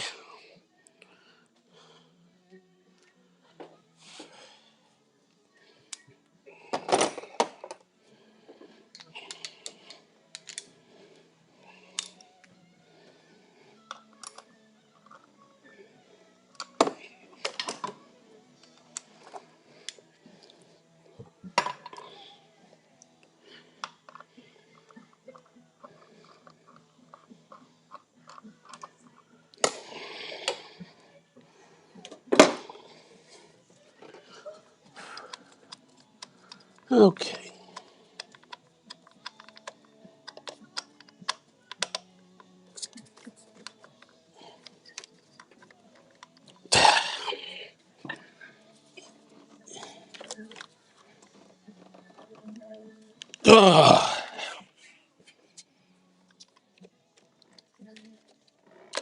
Okay.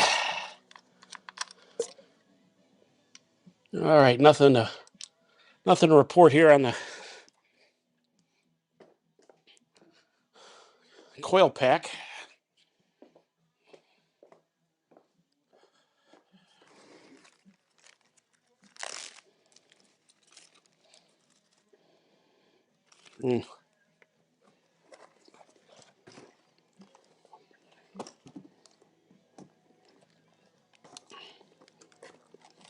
Oh, oh my God. Well,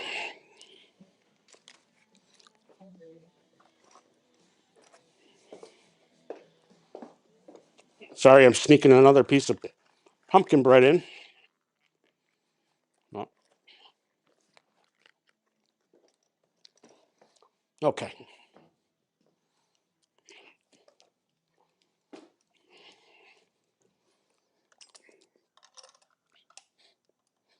Let's get that spark plug out.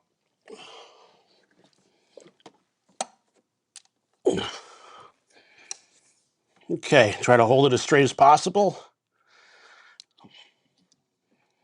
And that broke nicely.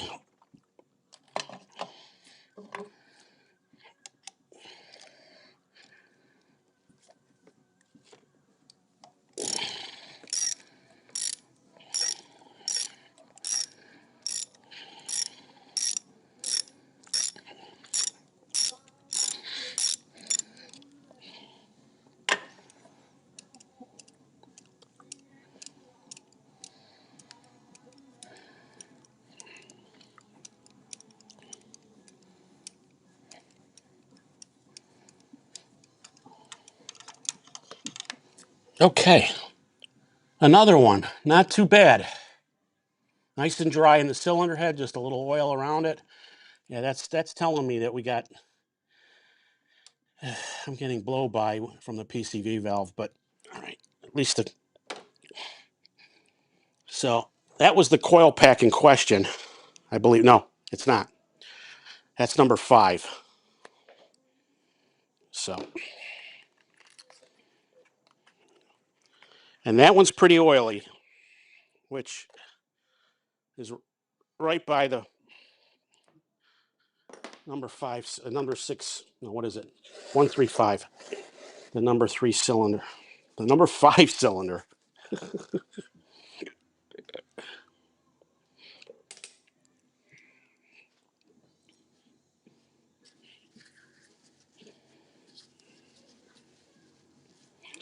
Okay. Little dab will do ya. Just like Brill cream.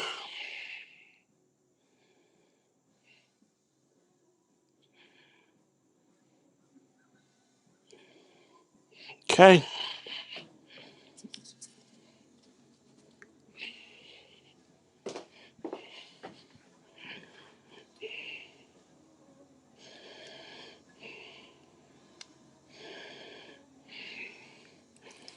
I push the spark plug all the way into my socket. I drop the socket into the hole, holding it as straight as I can. It seems to be threading nicely.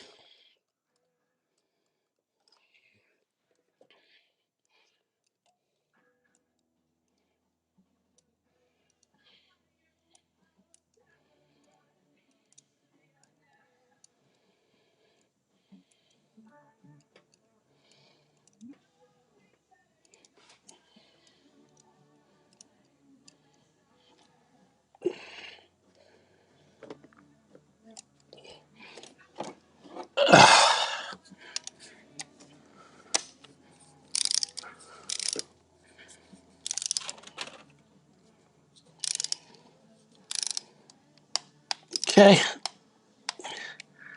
And we carefully pull that out.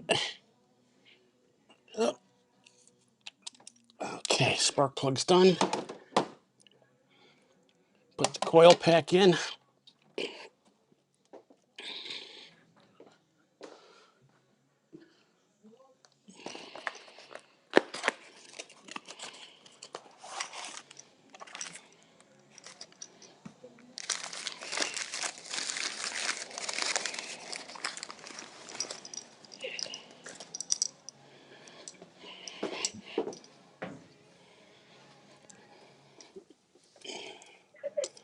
Okay. And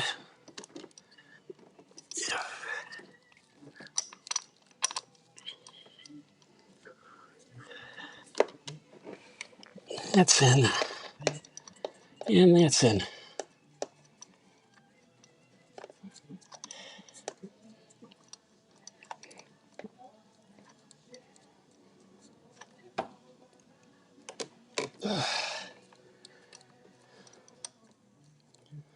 And that's impressive that that camera battery is lasting as long as it has.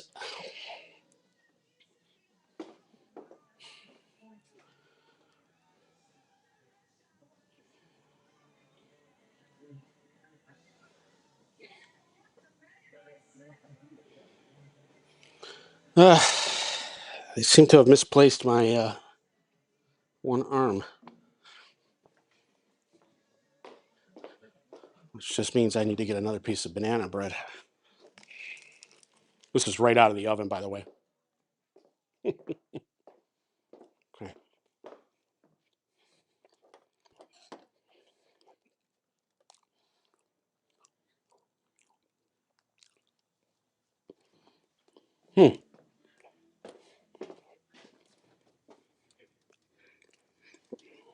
Did something fall and I'm not aware of it?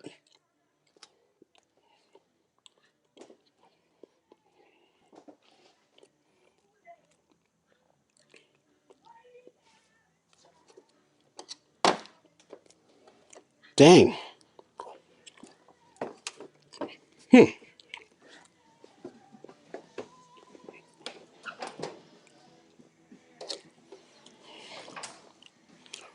Well, this is the part where I think my garage is haunted because I know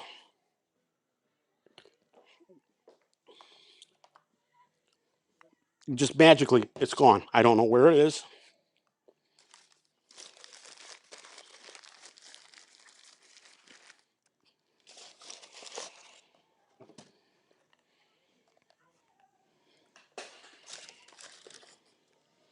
Okay.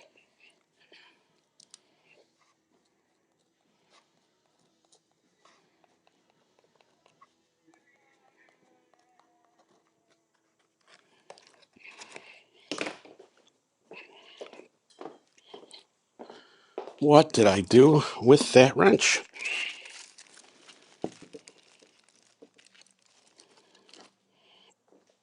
10-second rule. All right, this is just nutty.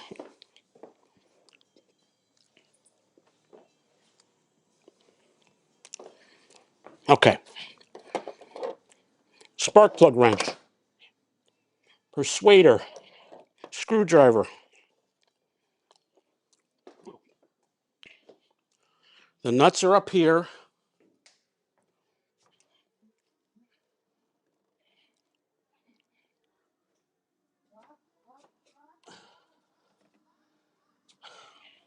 I don't know.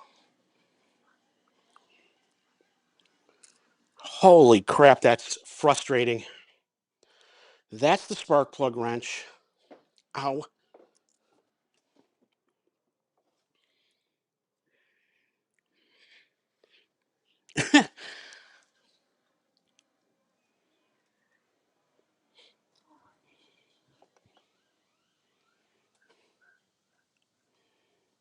I guess I took. No, I didn't.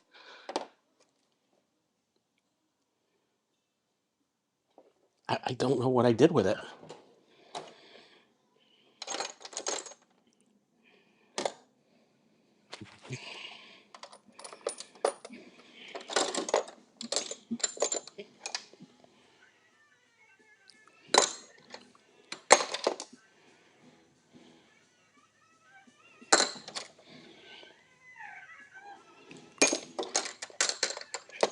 I don't know what I did with it. So I'm forced to use yet another 10mm socket, which I kind of don't have.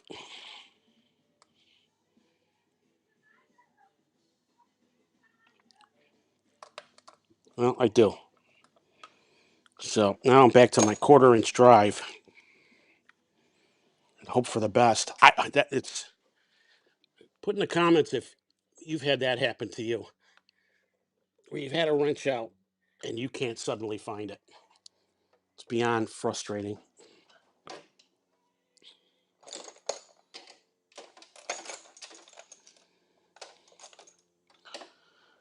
But luckily, I've accumulated several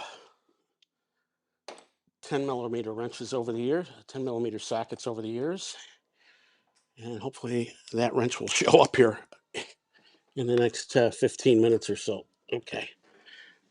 So since I'm in here, let's get that connected before we go anywhere else. And all I could think of is, did it slide? Maybe that's also fell with it.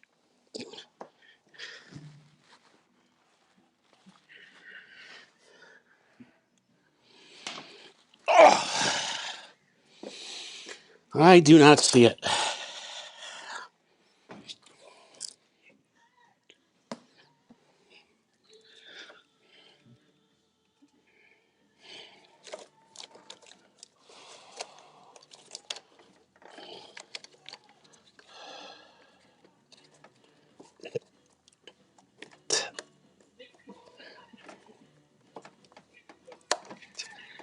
I think that's in there.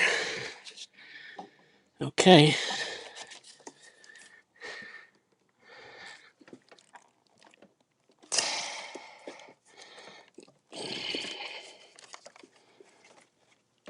I'm going to come back to the PCV valve. All right. So, since this isn't in the way anywhere,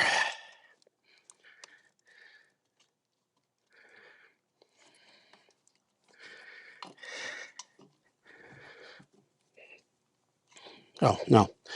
Yeah. See, you're already forgetting. So I put this bolt in.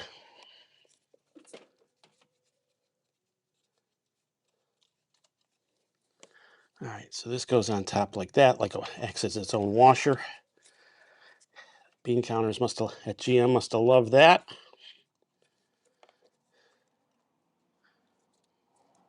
Actually, I just realized this would be a dumb thing to do right this minute, because I need access to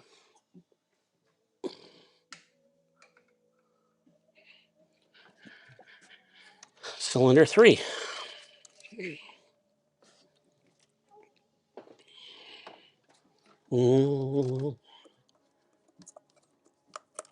Okay.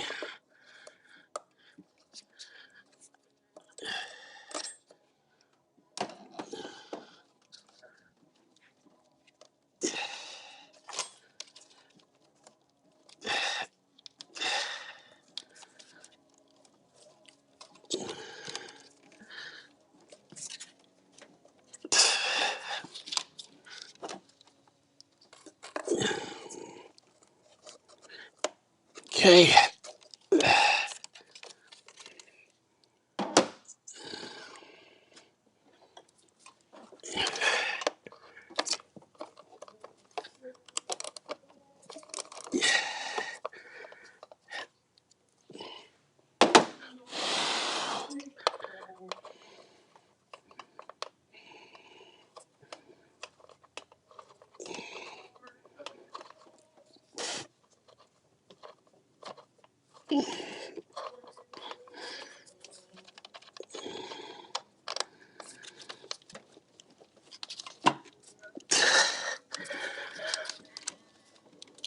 Okay.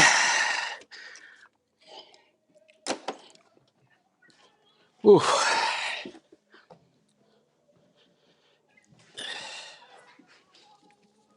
Yeah.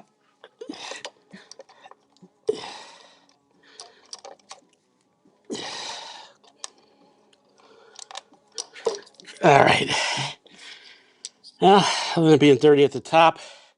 That doesn't look too bad.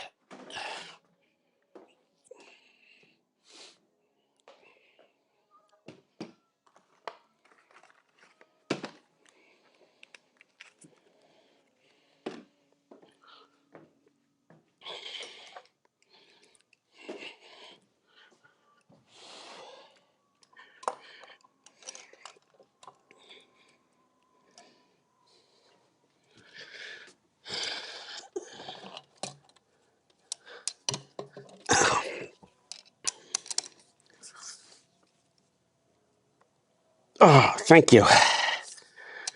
Okay. Another successful loosening. It's just going to keep going. It's really bothering me that I don't see where that wrench is that I know I use. So apparently the ghosts needed it more than I did.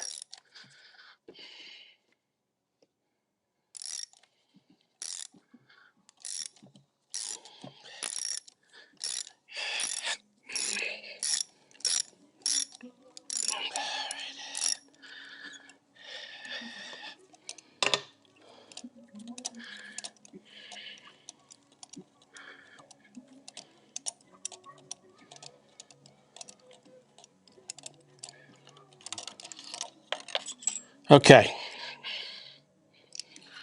Not too shabby. Just a nicely worn plug.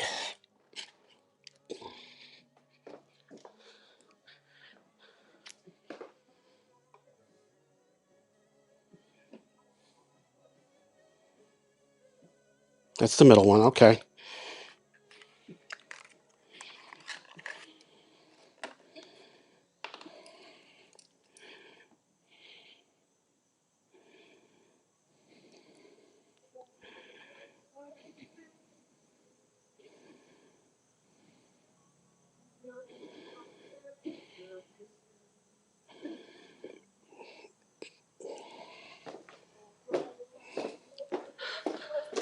Let's check it to see if anyone's looking for me.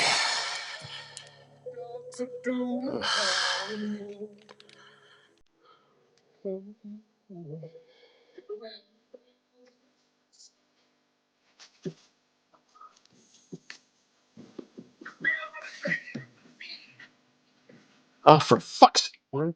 Sorry.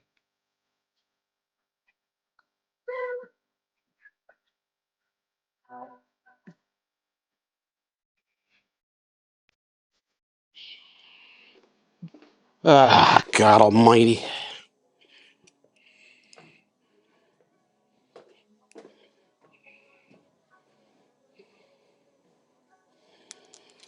Okay. My partner, my colleague Joe at the shop just mentioned that on projects some assembly required, need to get a slave cylinder for the clutch. And the aftermarket breathers I ordered are not going to fit. So,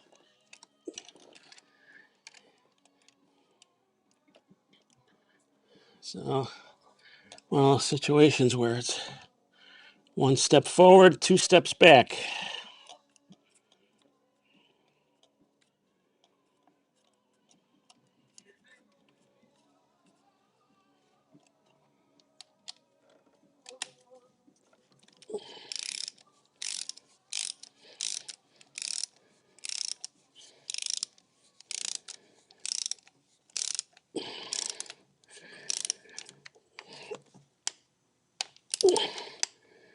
Okay.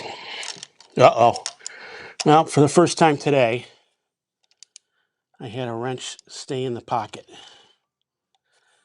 And so, I'm hoping I can get it out.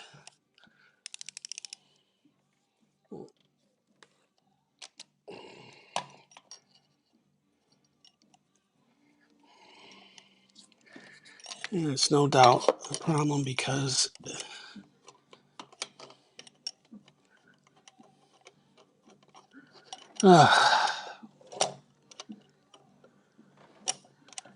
come on.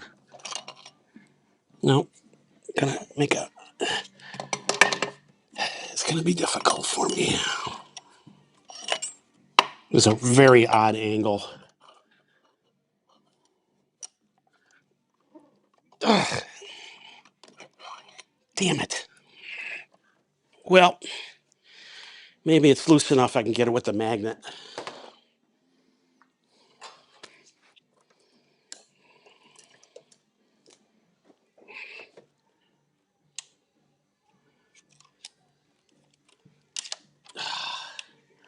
Everything but.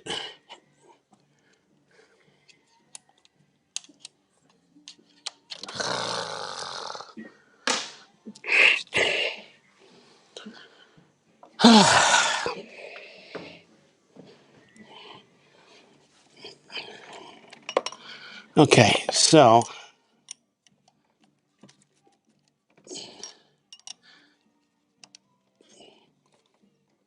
get on there, you fucker.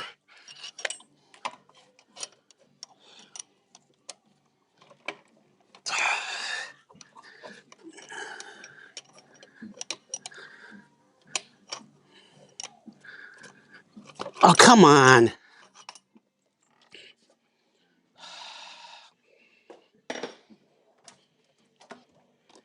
Well, let's hope this gets it.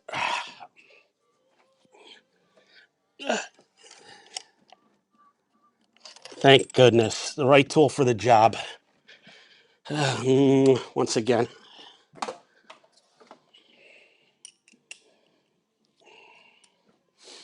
Okay.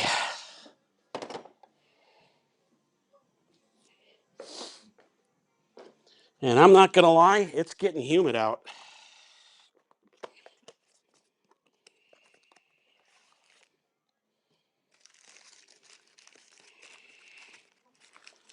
Okay.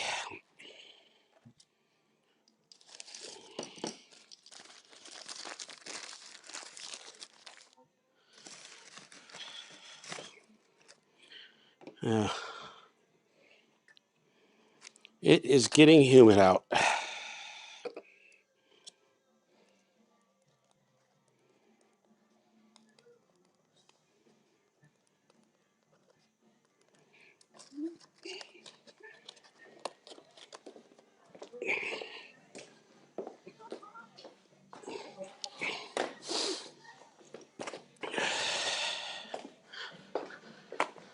Okay.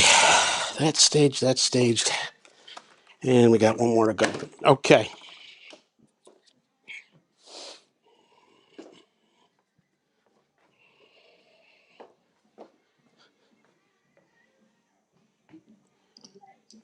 Right. This is the new one.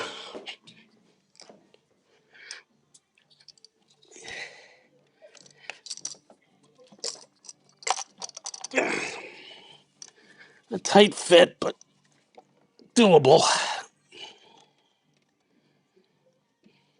Very cool. And then we get, make sure that's out all the way.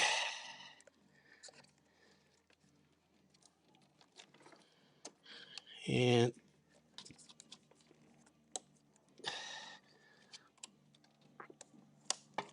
all right, I think that's on there. It's not pulling out.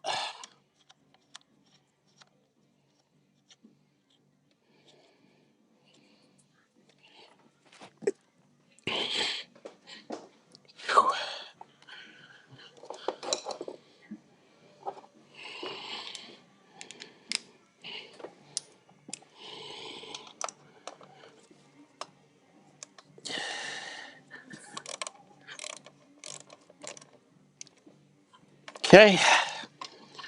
All right.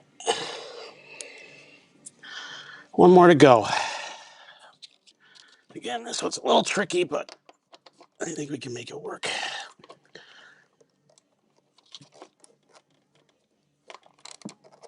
Yeah. So this job is impossible to do without at least loosening the intake manifold. That's the lesson learned here.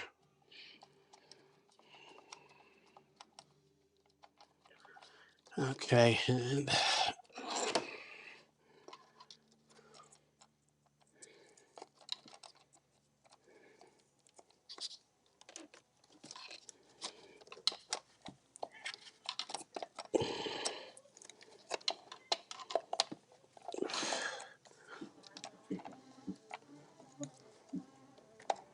oh, for crying out loud.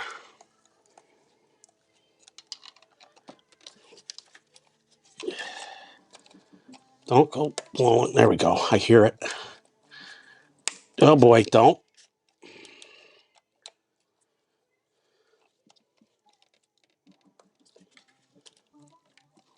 And this is number one, too. This is the one that was supposedly had the problem. And Joe said it might be a bad wire, but he said, nah, it's just old. And of course, the last one's gonna fight me. Leave it to the last one to fight me.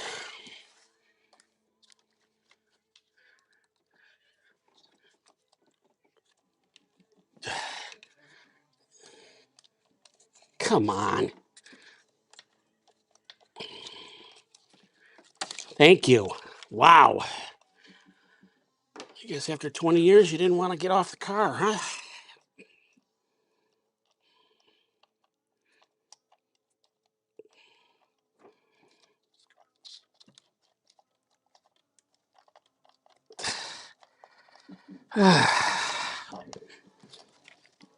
Oh, gosh.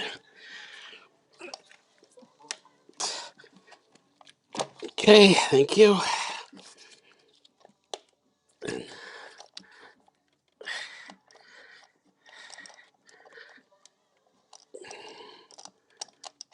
Okay. And you almost have to turn this one and then pull it, if that makes any sense. But it does. And that's exactly what I did. All right. The last one, as long as we can get the spark plug out.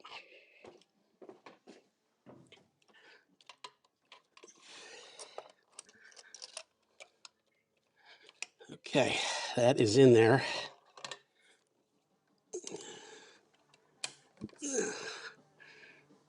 Okay.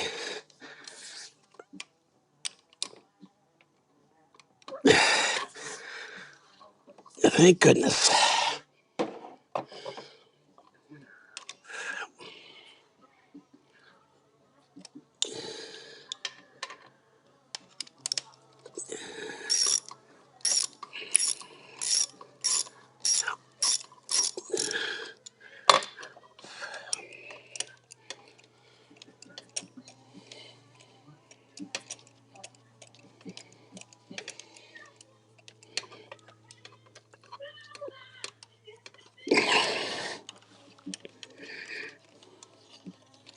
All right, that came out like a charm. Look at that one. A little white. A little white. Um, but a nice, well-worn plug.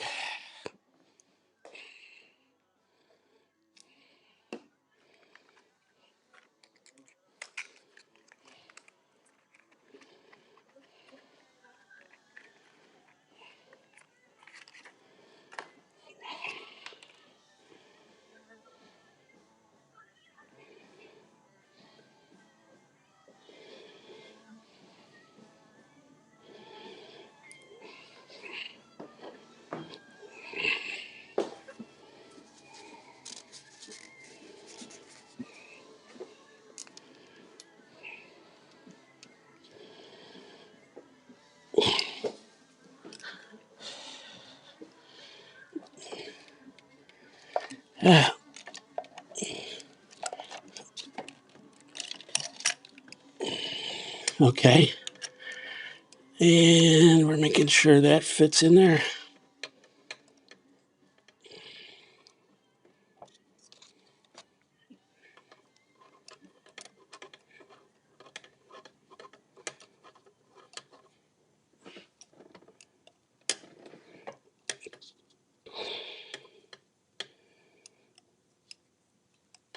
Okay.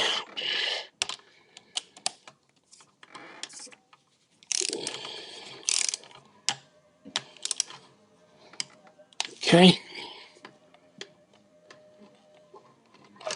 And she comes out. Okay. 6 plugs in. How many times can you have a wrench fall? Wow. Wow.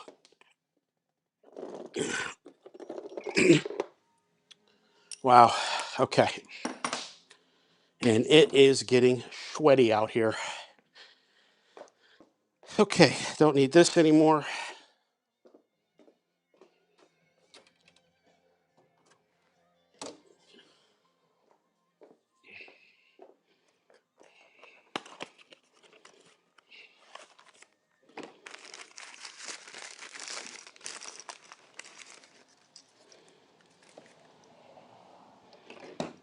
Ugh.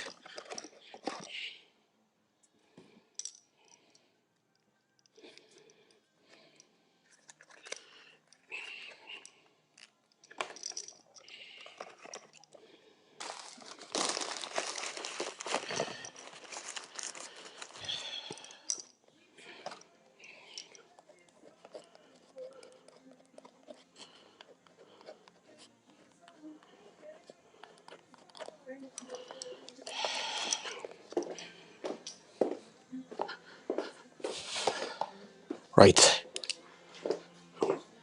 Okay.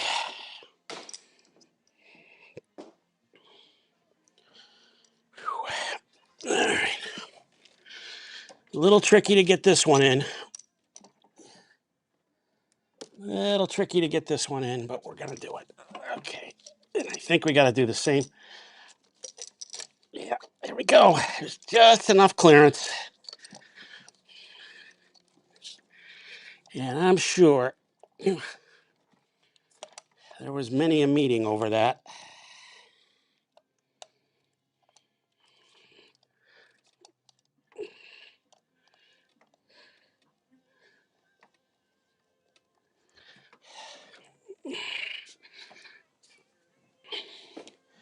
Many a meeting.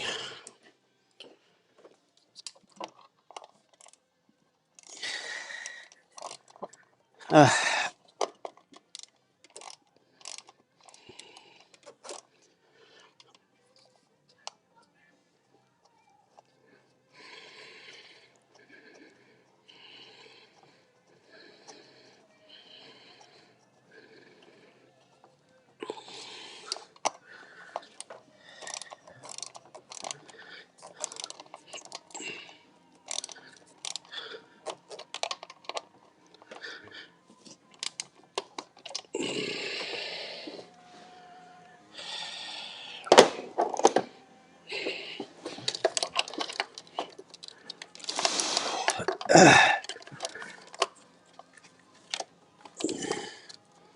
okay, that one's on. It's in there. And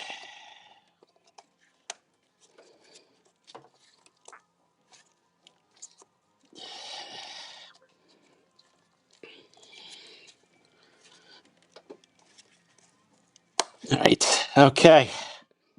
6 on. And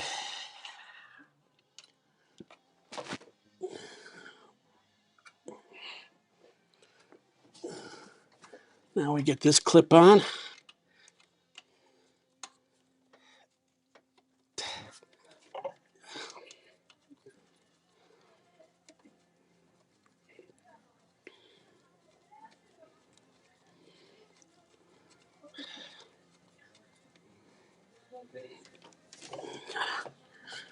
Okay.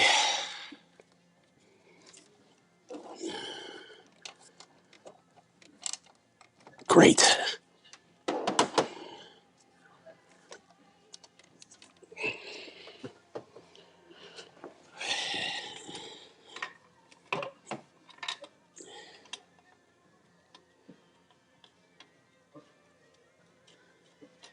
Right. Okay. Got that going.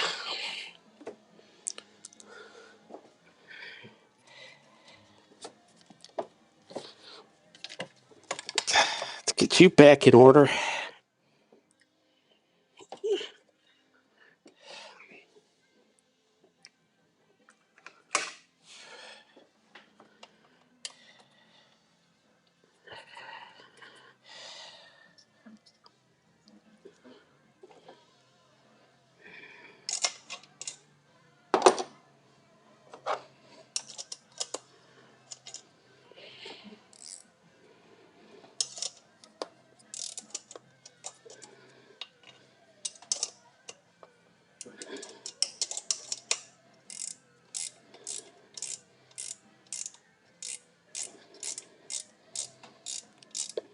We are almost done here.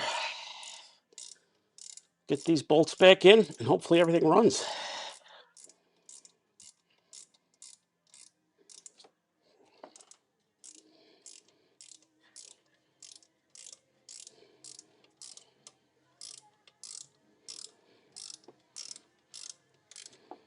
Okay, that's done.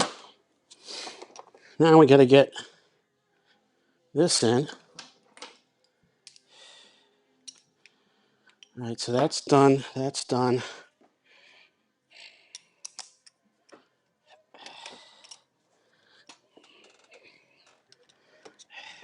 If you recall, this is the bolt that held the front of the manifold down.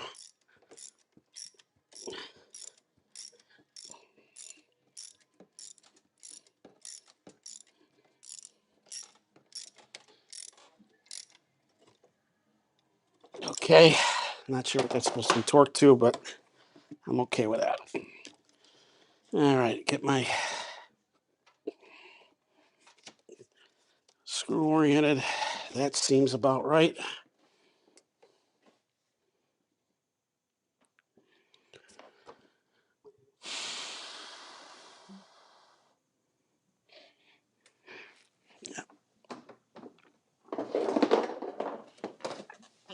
Okay, tighten this up.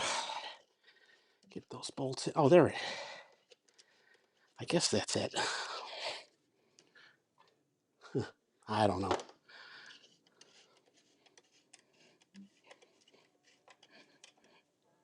Okay.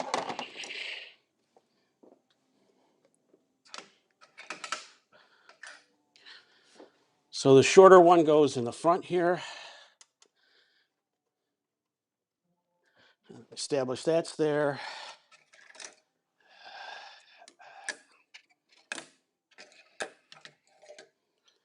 And then it's just a matter of putting these back in.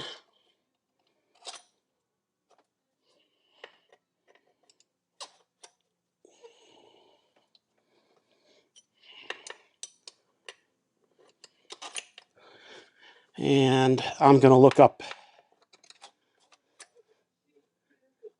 the torque for those real quick.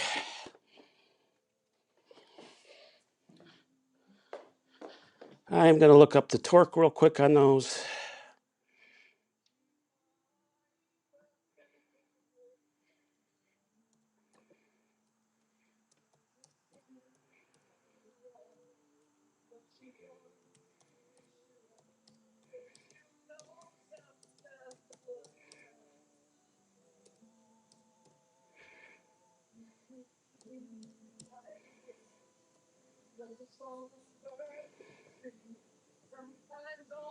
Eight to nine foot-pounds. It's nothing.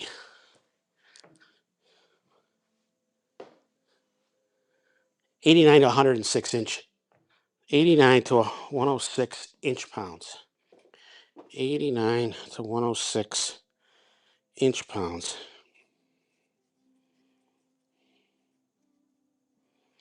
So tell you what.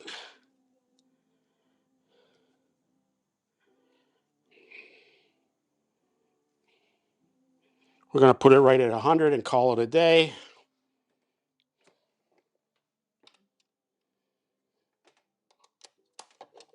Well,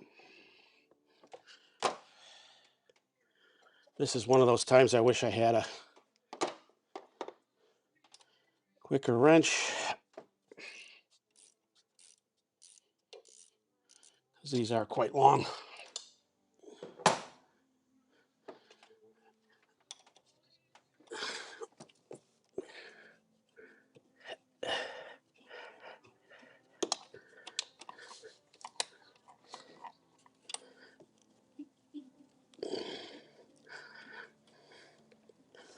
Okay.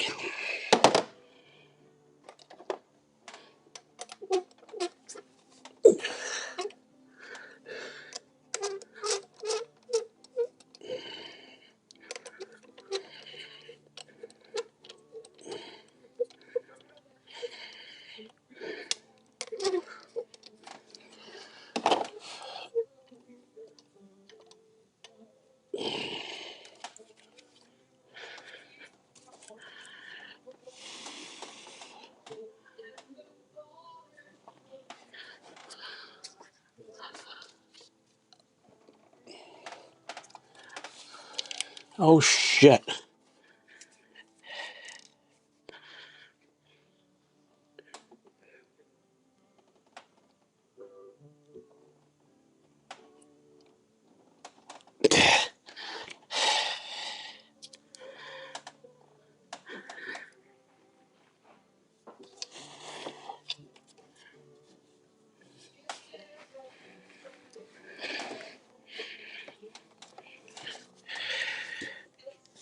Oh, it fell down here, right? Okay. Oh, fuck me.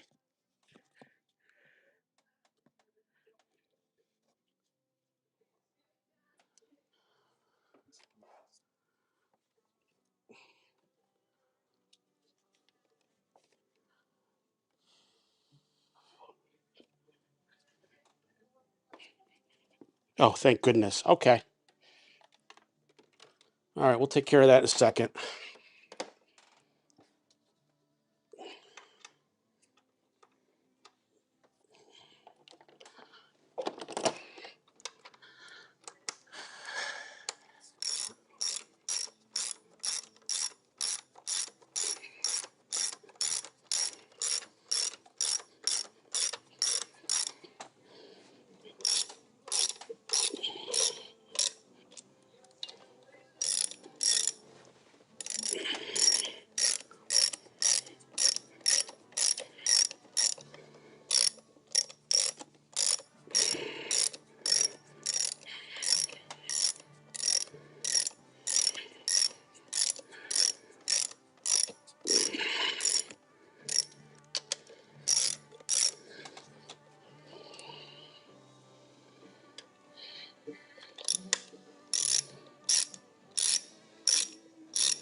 I know I had the chrome extension out.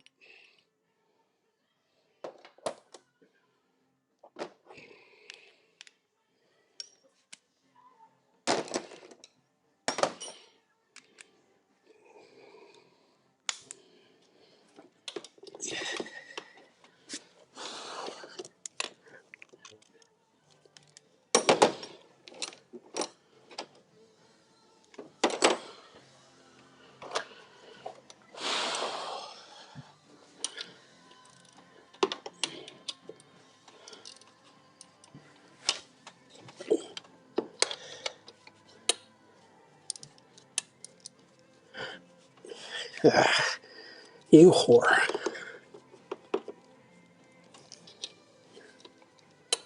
Ugh.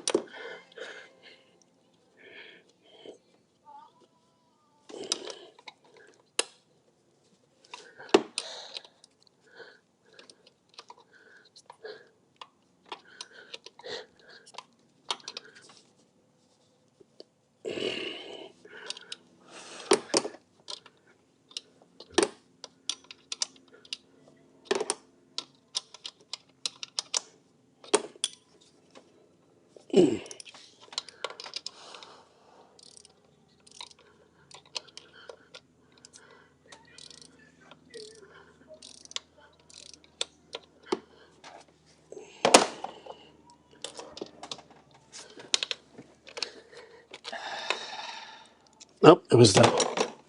That's right. This wrench saved my ass once again.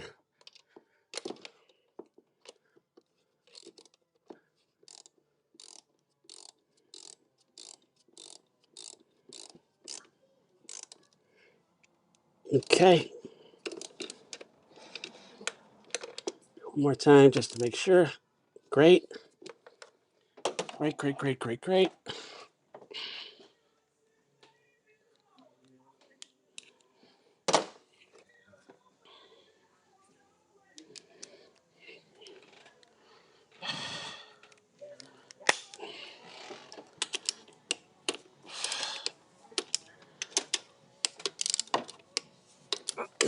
All right, so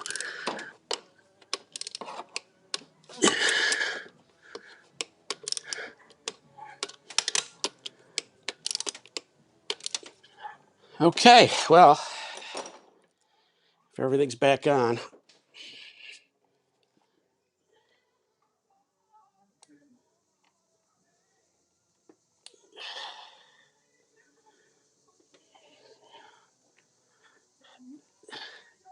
I'm hearing locusts in the end of September. All right. Always a good sign when you hear the battery working again.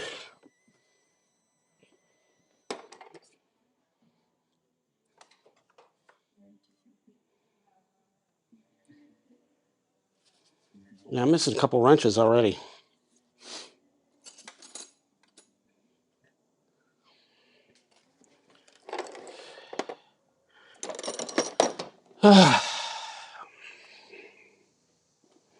What was I tightening up?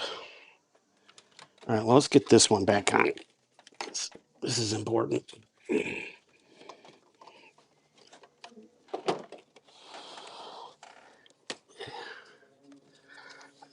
Okay.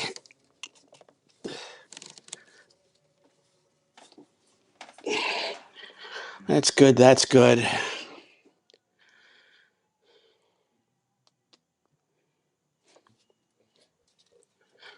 What was I tightening?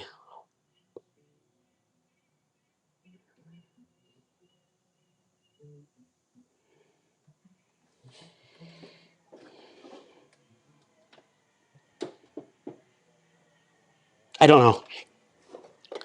I don't know. Okay. Let's try to start this bad boy up.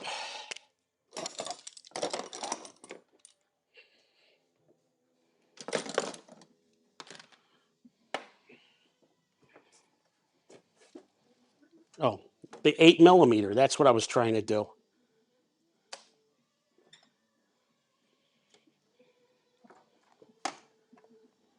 I'm missing like a couple of key wrenches now. I got the 10,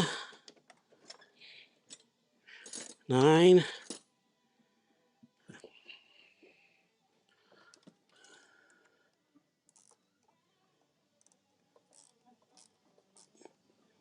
All right.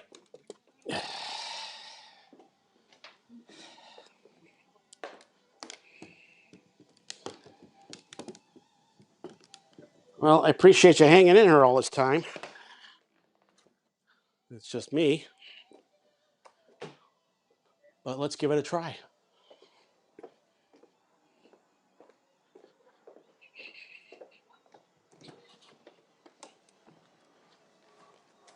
Ah.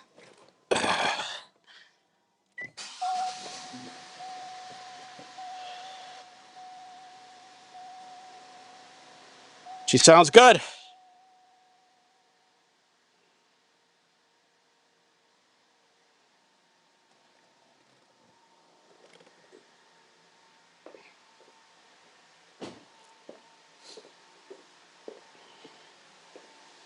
All right, that's a successful plug and coil pack change on a 2005 Cadillac STS with the 3.6 V8. No, V6. All right. So 2.5 hours, probably. If you're not filming, you could probably figure on.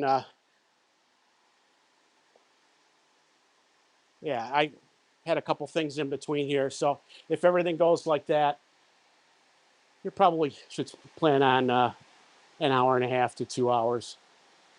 So an hour and a half to two. So very pleased. And I just realized I'm not recording. Well, no, I'm live. Okay.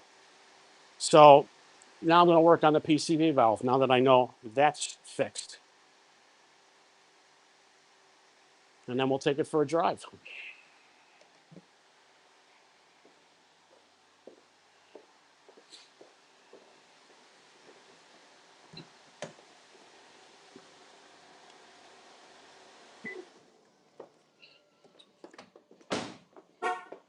Yeah, I know. Yeah.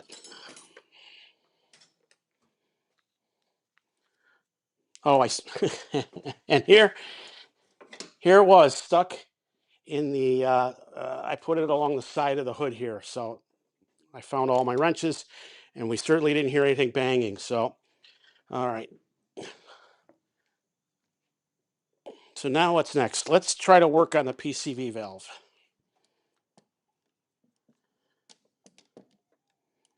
And frankly, I'm astounded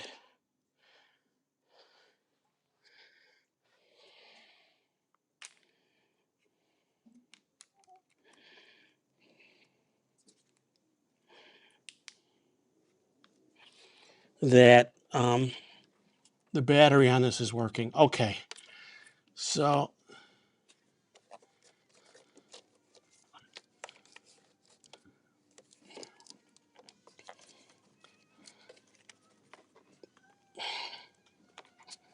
boy, I sure would like to know how to get that out. I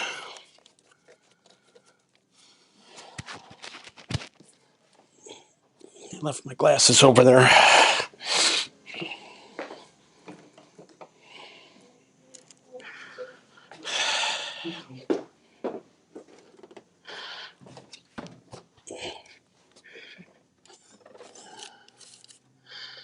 Oh my goodness, golly Moses.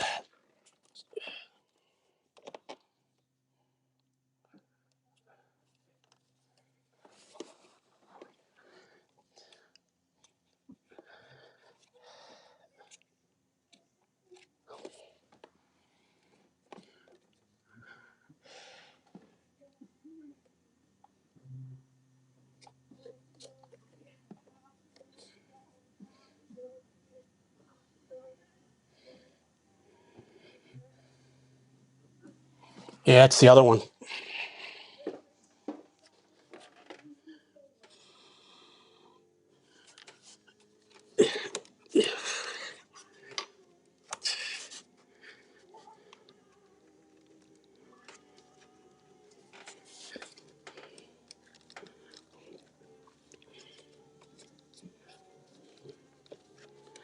Okay, so I got to order that one.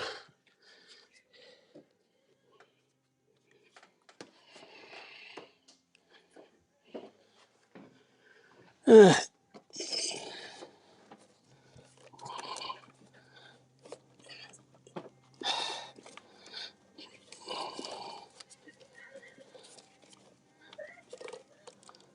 uh,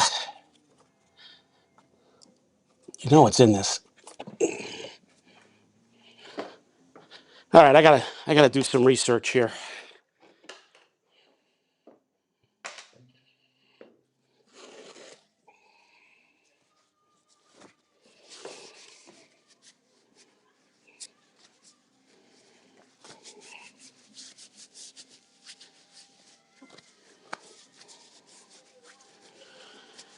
All right.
Thanks for watching, Merritt.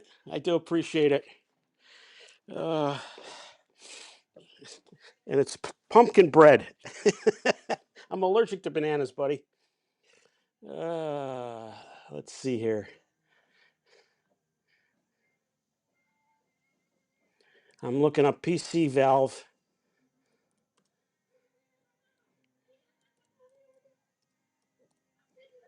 Because it's one of those funky clips.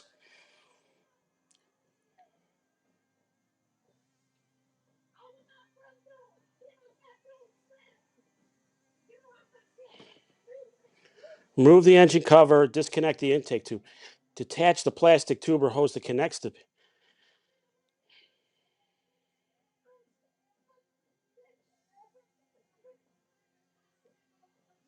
Okay, so it says remove the tube first. And that's what we're going to do.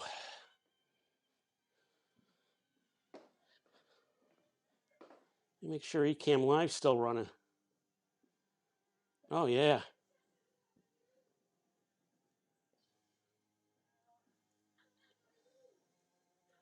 Well, it's tough to see with this camera, but maybe this third camera's cooled off. Let's see if we get a break here. And it's less susceptible to...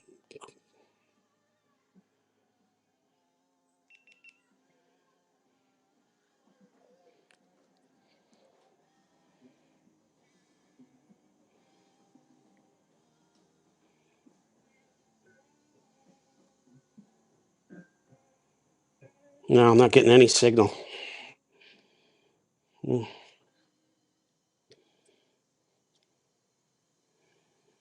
Still no good. All right, well, we're just going to leave it with the Insta360, and that's what it is. I'll have to troubleshoot that camera for another day. Okay. Well, as I said, it is what it is.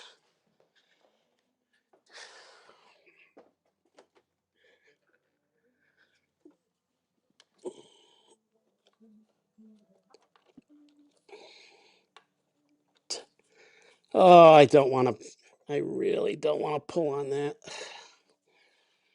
But that's supposed to go in there, I believe, like that. So I'm going to study it just a little bit more.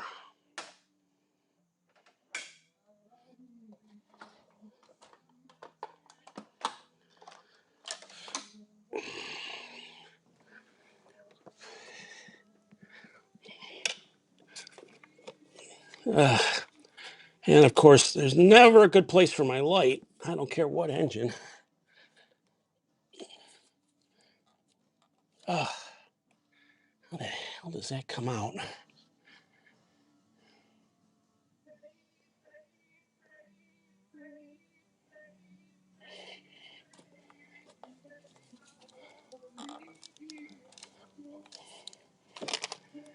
Well, I think I need a little bit of flexibility here. I hate to do it, but I got to take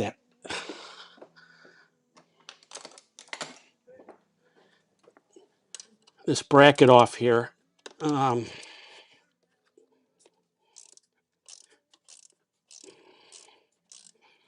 right, so I did reconnect the battery. Low probability I'm going to screw anything up because this is a mechanical component.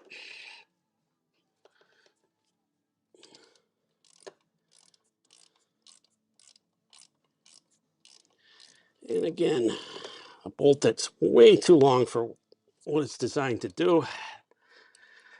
I'm surprised the GMB counters let this go, but they probably use it on 75 different other things, and that's why they're speccing such a big bolt for such what is a small task, but at least it's all metal.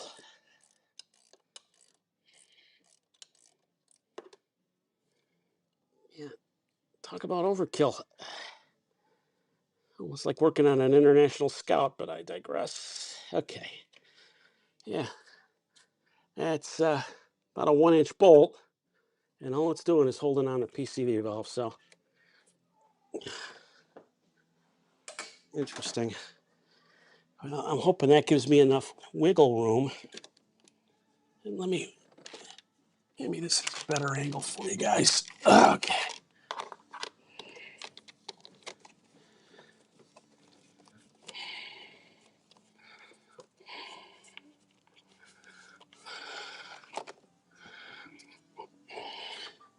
Oh, not sure what just happened.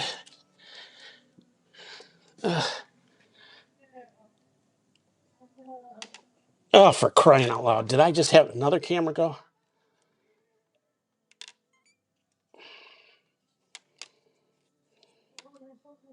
There you go. Sorry about that.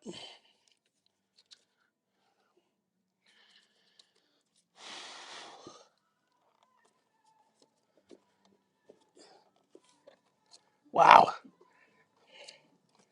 Now, come on. And everything's plastic. I'm so scared.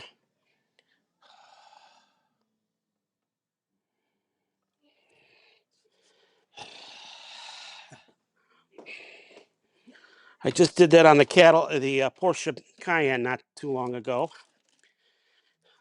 Another video I haven't finished yet because I got more maintenance than I have. This damn light never can stay in the spot I need it. So, little trick here. I'm using a sacrificial zip tie to hold this hose out of the way to give me clearance. I don't have 3 arms.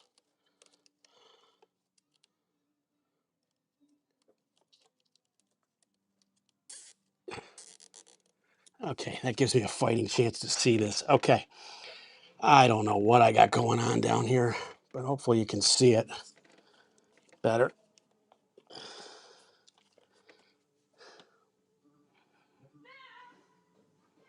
So somehow that plastic case comes off, and I know the PCV valve's going to fit in that. Oh, come on. What did I just do with it? There it is. So it almost makes sense that it fits in there like that. You just got to figure out how to get that top off.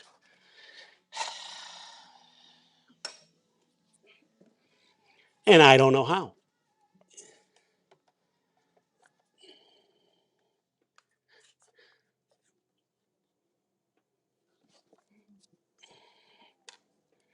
Ugh.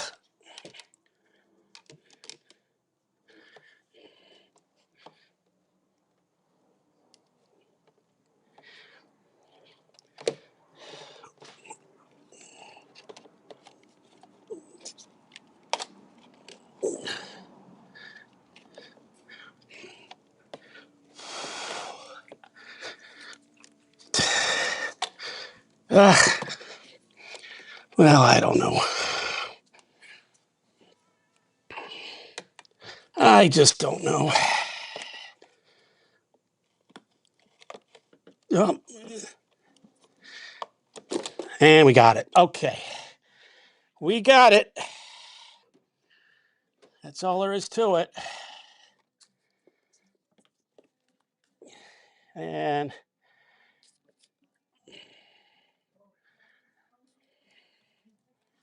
well, it came out, but I guess I need my flat-bladed screwdriver.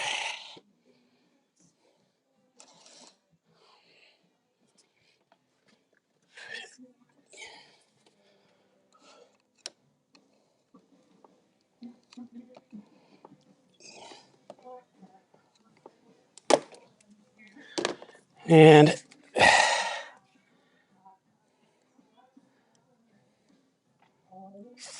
now,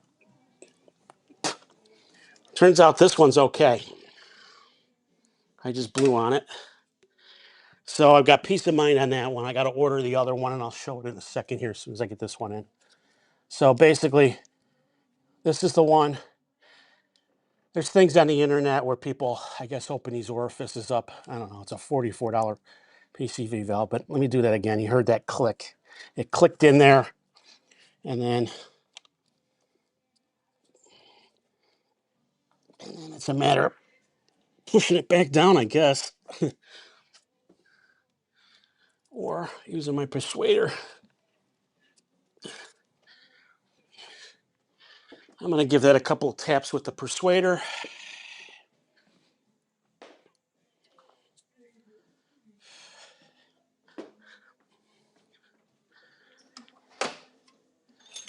Persuader and a center punch. Just to get that down into one of my top 10 tools I bought at Harbor Freight. Hopefully you watched that video. It's when you need to pound something, but you don't want to damage it. That's the perfect tool for it. All right, so that PCV valve is in. But if you go to the other side, you can see right where my finger is here as the camera moves at the wrong possible moment. Let's try that again. I would love to be able to go to but you can see where it's oily back in here. That's another PCV valve. So I've got to order that one. That seems to be the culprit. And then we'll be good. So I'll look that up and put that in. But all right. So you can see my cables are really giving me a problem today. Okay.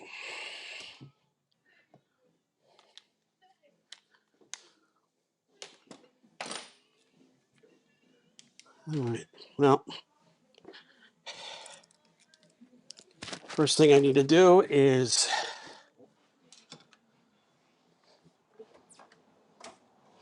cut.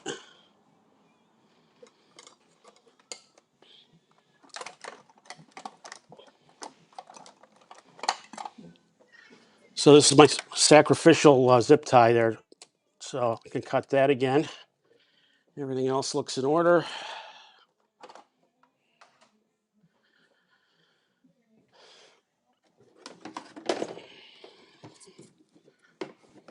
So these prongs, there's 3 of them. That's what hold.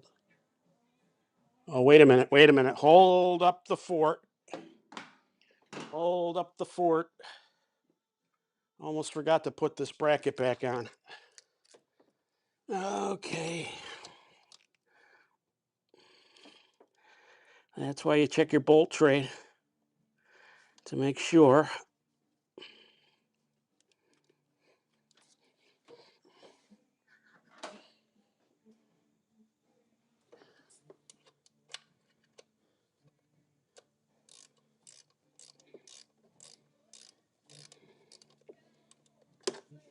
Ugh.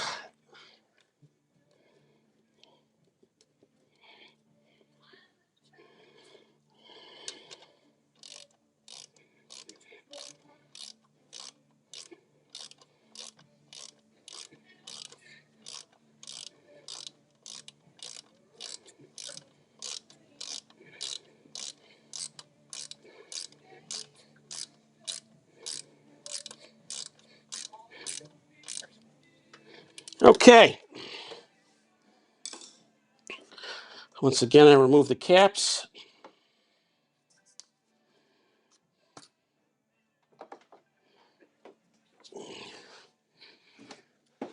That allows me to put the engine cover on.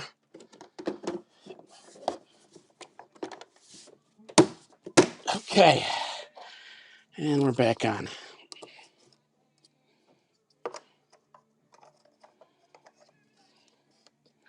All right.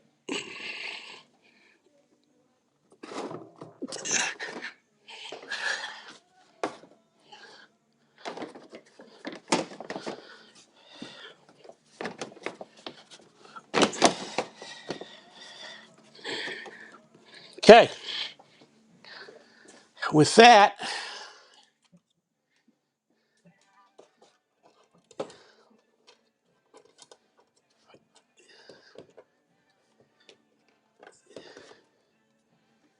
we are done.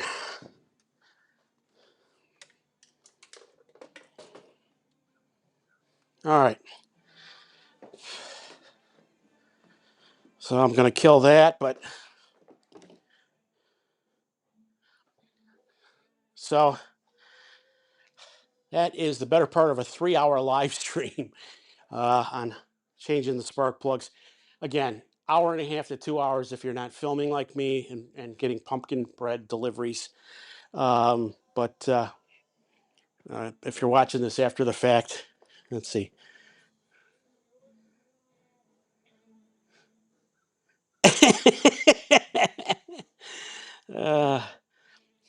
Nah, cameras weren't going off, Meredith. It was just wasn't your eyes. It was just the cameras. So anyway, folks, if you're watching this, I think I may try to use this as and come up with an abridged version. But for now, that's a nice live stream of spending a Tuesday morning in the Guys with Rides garage doing Grime time. So if you enjoyed this, at a minimum, press the like button. And if you haven't done so, I encourage you to subscribe, as that doesn't cost you a thing, and it helps the algorithm get my channel out to other enthusiasts. And if you haven't done so, check out guyswithrides.com, the community website, variety of content there, as well as guyswithrides.bid, our online marketplace, where I currently have a 67 Ford Highboy for sale. That auction ends on Thursday. So thanks for watching. Stay safe, get out there and drive, and we'll see you soon.